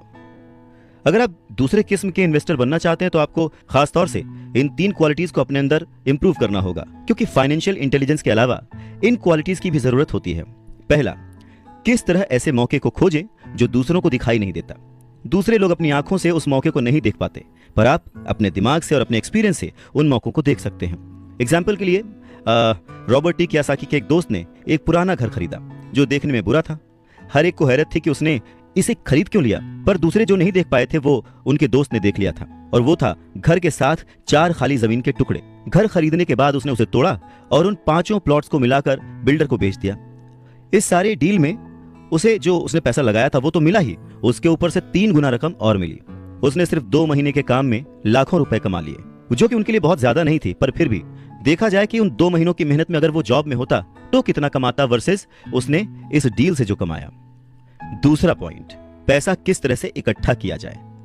औसत आदमी बैंक जाता है, पर इस दूसरे किस्म के इन्वेस्टर को यह पता होना चाहिए कि पैसा किस तरह जुटाया जाए और बिना बैंक जाए, बिना लोन लिए किस तरह से पैसा इकट्ठा किया जाए। रॉबर्ट टी कियोसाकी कहते हैं कि उन्होंने भी यह सीखा कि बिना बैंक की मदद लिए घर कैसे खरीदे जा सकते हैं।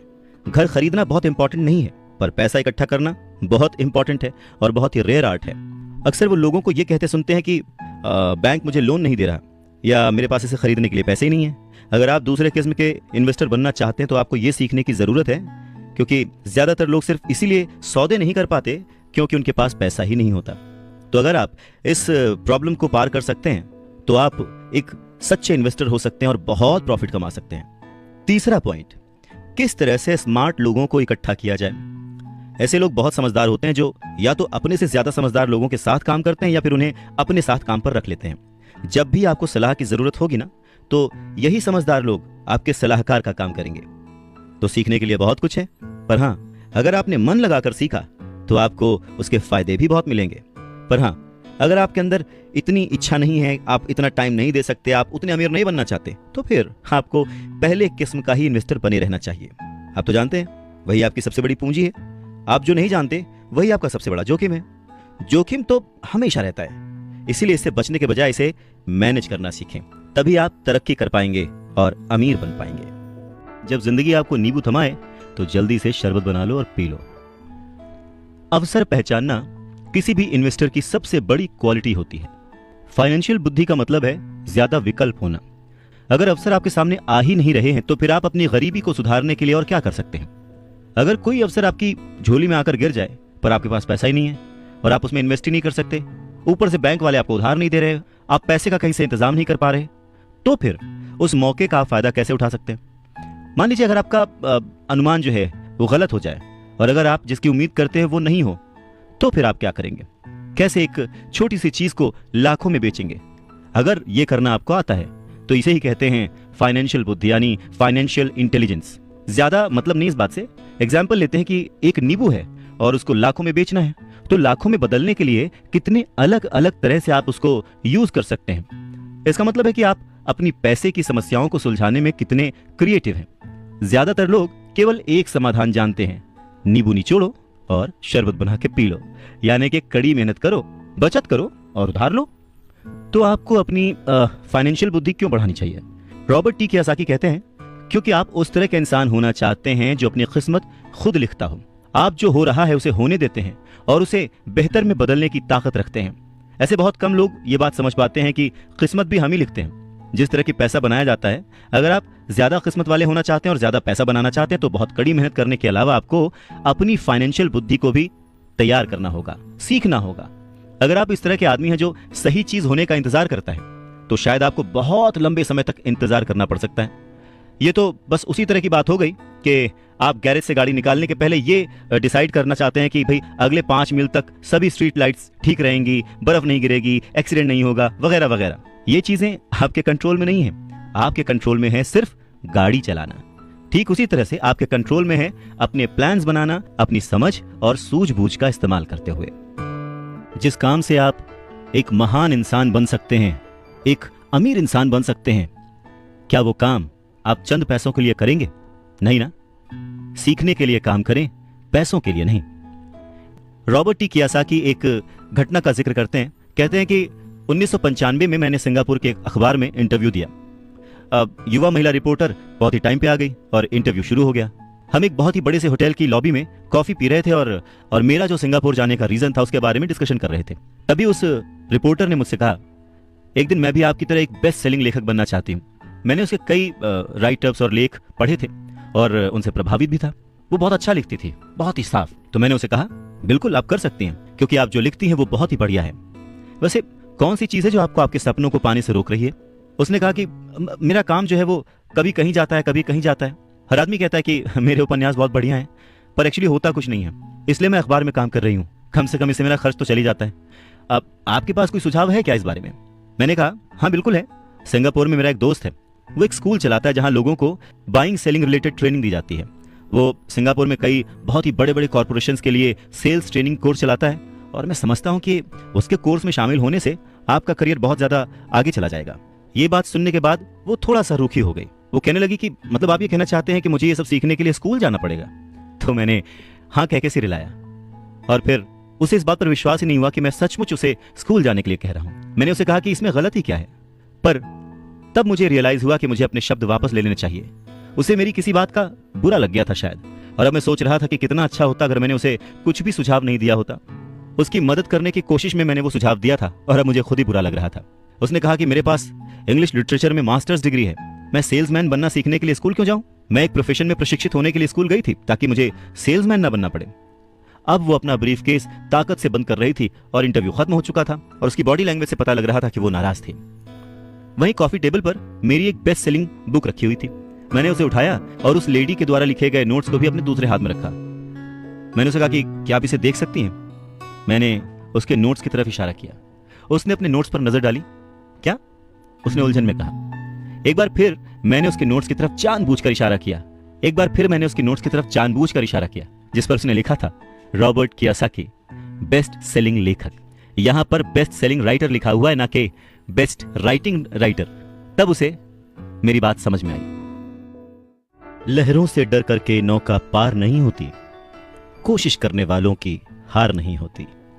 रॉबर्ट टी कियोसाकी कहते हैं कि जब आप रिच बनने की सोचते हैं, रिच बनने की ठानते हैं, अमीर बनने की कोशिश करते हैं, तो बहुत सारी बाधाओं को पार करना पड़ता है। तो उनके अनुसार अमीरी की राह में ऐसी 5 बाधाएं हैं जो लोगों को रोकती हैं आगे बढ़ने से। सो पहला कारण है डर, पैसा खोने के डर से पार पाना। रॉबर्ट टी कियोसाकी कहते हैं कि वो अपनी जिंदगी में ऐसे न जाने कितने अमीर लोगों से मिले हैं जिन्हें पैसे का नुकसान हुआ है, पर वो फिर भी अमीर हैं। पर ऐसे एक भी गरीब इंसान से नहीं मिले हैं जिसने अपनी एक दमड़ी भी खोई है अमीर बनने की राह में, इन्वेस्टमेंट की राह में। पैसा खो जाने का डर बहुत ही नेचुरल है, बहुत ही स्वाभाविक है। ये हर इंसान को होता है, अमीरों को भी होता है, गरीबों को भी होता है। पर प्रॉब्लम डर नहीं है, प्रॉब्लम है कि आप इस डर का सामना किस तरह से करते हैं। पैसा खोने के बाद की स्थिति से, उसकी सिचुएशन से किस तरह से बाहर आते हैं, आप अपनी असफलताओं को किस तरह से ट्रीट करते हैं, ये आपकी लाइफ में बहुत इंपॉर्टेंट है। ये आपकी लाइफ में केवल पैसे के बारे में नहीं है, बल्कि हर चीज के बारे में है।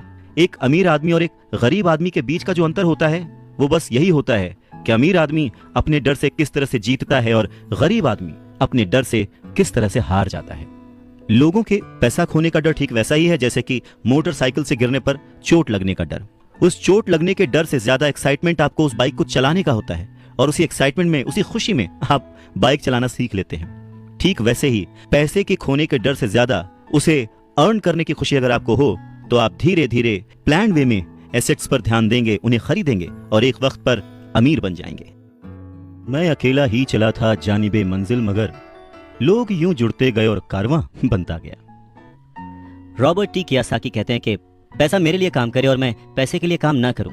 मेरा ये पहला सबक दरअसल ताकत के बारे में है। अगर आप पैसे के लिए काम करते हैं तो आप ताकत को अपने बॉस के हाथ में दे देते हैं, या आप जिसके लिए काम कर रहे होते हैं आप अपनी आज़ादी उसके हाथ में दे देते हैं।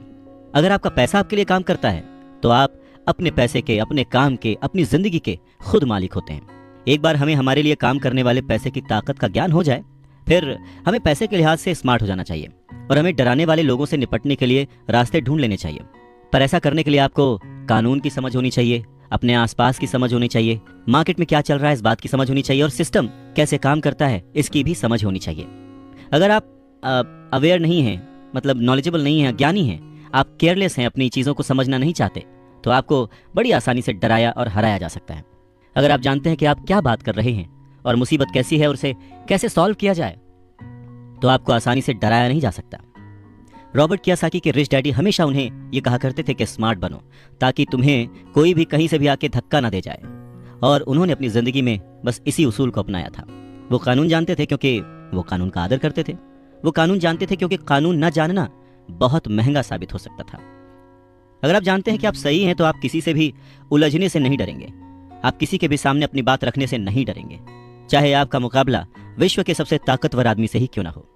तो रॉबर्ट टी कियोसाकी के जो पुअर डैड थे वो हमेशा उन्हें मोटिवेट करते थे कि वो कुछ भी करके एक अच्छी सी नौकरी कर लें, कॉर्पोरेशन में किसी ऊंचे पद पर चले जाएं। और यही बात जब रॉबर्ट टी कियोसाकी ने अपने रिच डैड से शेयर की तो वो हंसे और उन्होंने कहा कि उस कॉर्पोरेट लैडर पर चढ़ने की बजाय क्यों ना उसका मालिक ही बन जाया जाए। बचपन में रॉबर्ट टी कियोसाकी को यह समझ नहीं आया था कि कॉर्पोरेशन के मालिक होने से रिच डैड का क्या मतलब था। पर मुद्दे की बात यह है कि अगर रॉबर्ट टी कियोसाकी के रिच डैड नहीं होते तो वो अपने पुअर डैड की बात मानकर किसी जगह नौकरी कर रहे होते।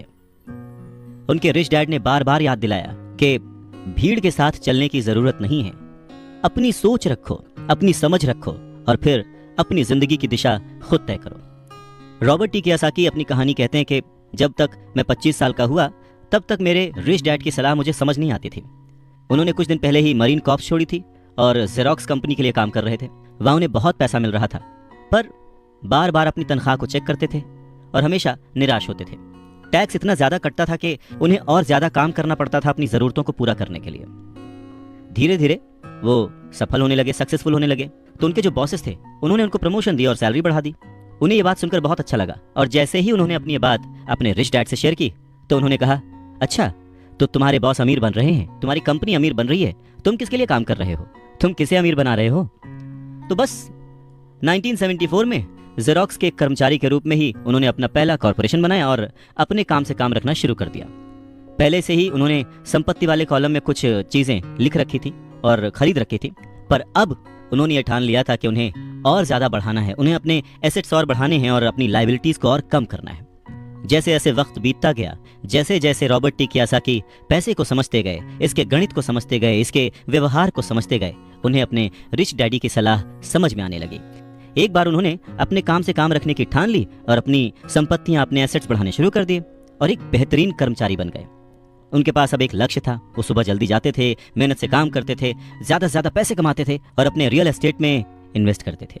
और वो दौर भी ऐसा था कि उस समय नई नई चीजें, नए नए डेवलपमेंट्स हो रहे थे जिसमें संभावनाएं तलाश की जा सकती थी।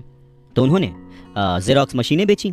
जितनी ज्यादा वो मशीनें बेचते, उन्हें उतना ही ज्यादा फायदा होता, लेकिन वो फायदा उनकी जेब में नहीं जाता, वो फायदा जाता कंपनी को, और रॉबर्ट टी कियोसाकी की जेब से कटता था टैक्स। ये बहुत ही मोटिवेशनल था। इस सिचुएशन में लोग हताश हो जाते हैं, पर रॉबर्ट टी कियोसाकी ने इसको पॉजिटिवली लिया और वो इस नौकरी के जाल से बाहर निकल आए। वो ये समझ गए थे कि उन्हें किस तरह से बाहर आना है, पर जल्दबाजी में उन्होंने नौकरी नहीं छोड़ी। धीरे धीरे सिर्फ 3 साल के समय में ही उन्होंने जेरोक्स कंपनी की तुलना में अपने छोटे से कॉर्पोरेशन कंपनी से ज्यादा कमाना शुरू कर दिया था। और उनका कॉर्पोरेशन रियल एस्टेट में इन्वेस्ट करने वाली कंपनी थी, और वो पैसा जो कि वो अपने एसेट से कमा रहे थे, वो उन्हीं के लिए दोबारा काम कर रहा था। अब उन्हें फोटोकॉपियर बेचने के लिए दरवाजे दरवाजे जाने की जरूरत नहीं थी। अपने रिच डैडी की सलाह से उन्हें बहुत फायदा हुआ। जल्दी ही उनकी प्रॉपर्टीज से आने वाले कैश फ्लो में इतना ज्यादा बढ़ोतरी हो गई कि उनकी कंपनी ने उनके लिए पहली कार खरीद के दी। उनकी पुरानी कंपनी जेरोक्स के लोगों को लगा कि वो अपना कमीशन बेच रहे हैं, परंतु ऐसा था नहीं। उन्होंने अपने कमीशन को अपने एसेट्स में कन्वर्ट कर रखा था। रॉबर्ट टी कियोसाकी कहते हैं कि उनका एक एक रुपया उनके एक एक एम्प्लॉय जैसा उनके लिए काम कर रहा था। क्यों? क्योंकि उन्होंने सही जगह पर इन्वेस्ट किया था। अपने रिच डैड से सीखे गए सबक के कारण वो इस चूहा दौड़ के मिथक से बाहर आ गए थे और कम उम्र में ही एक एम्प्लॉयर बन गए थे। स्कूल में पढ़ाया जाता है कैसे एम्प्लॉय बने, पर अपने रिच डैड की बात मानकर वो एक एम्प्लॉयर बने। और ये सब पॉसिबल हुआ पैसे को सही जगह पर इन्वेस्ट करने की समझ से, पैसे को मैनेज करने की समझ से, फाइनेंशियल लिटरेसी से।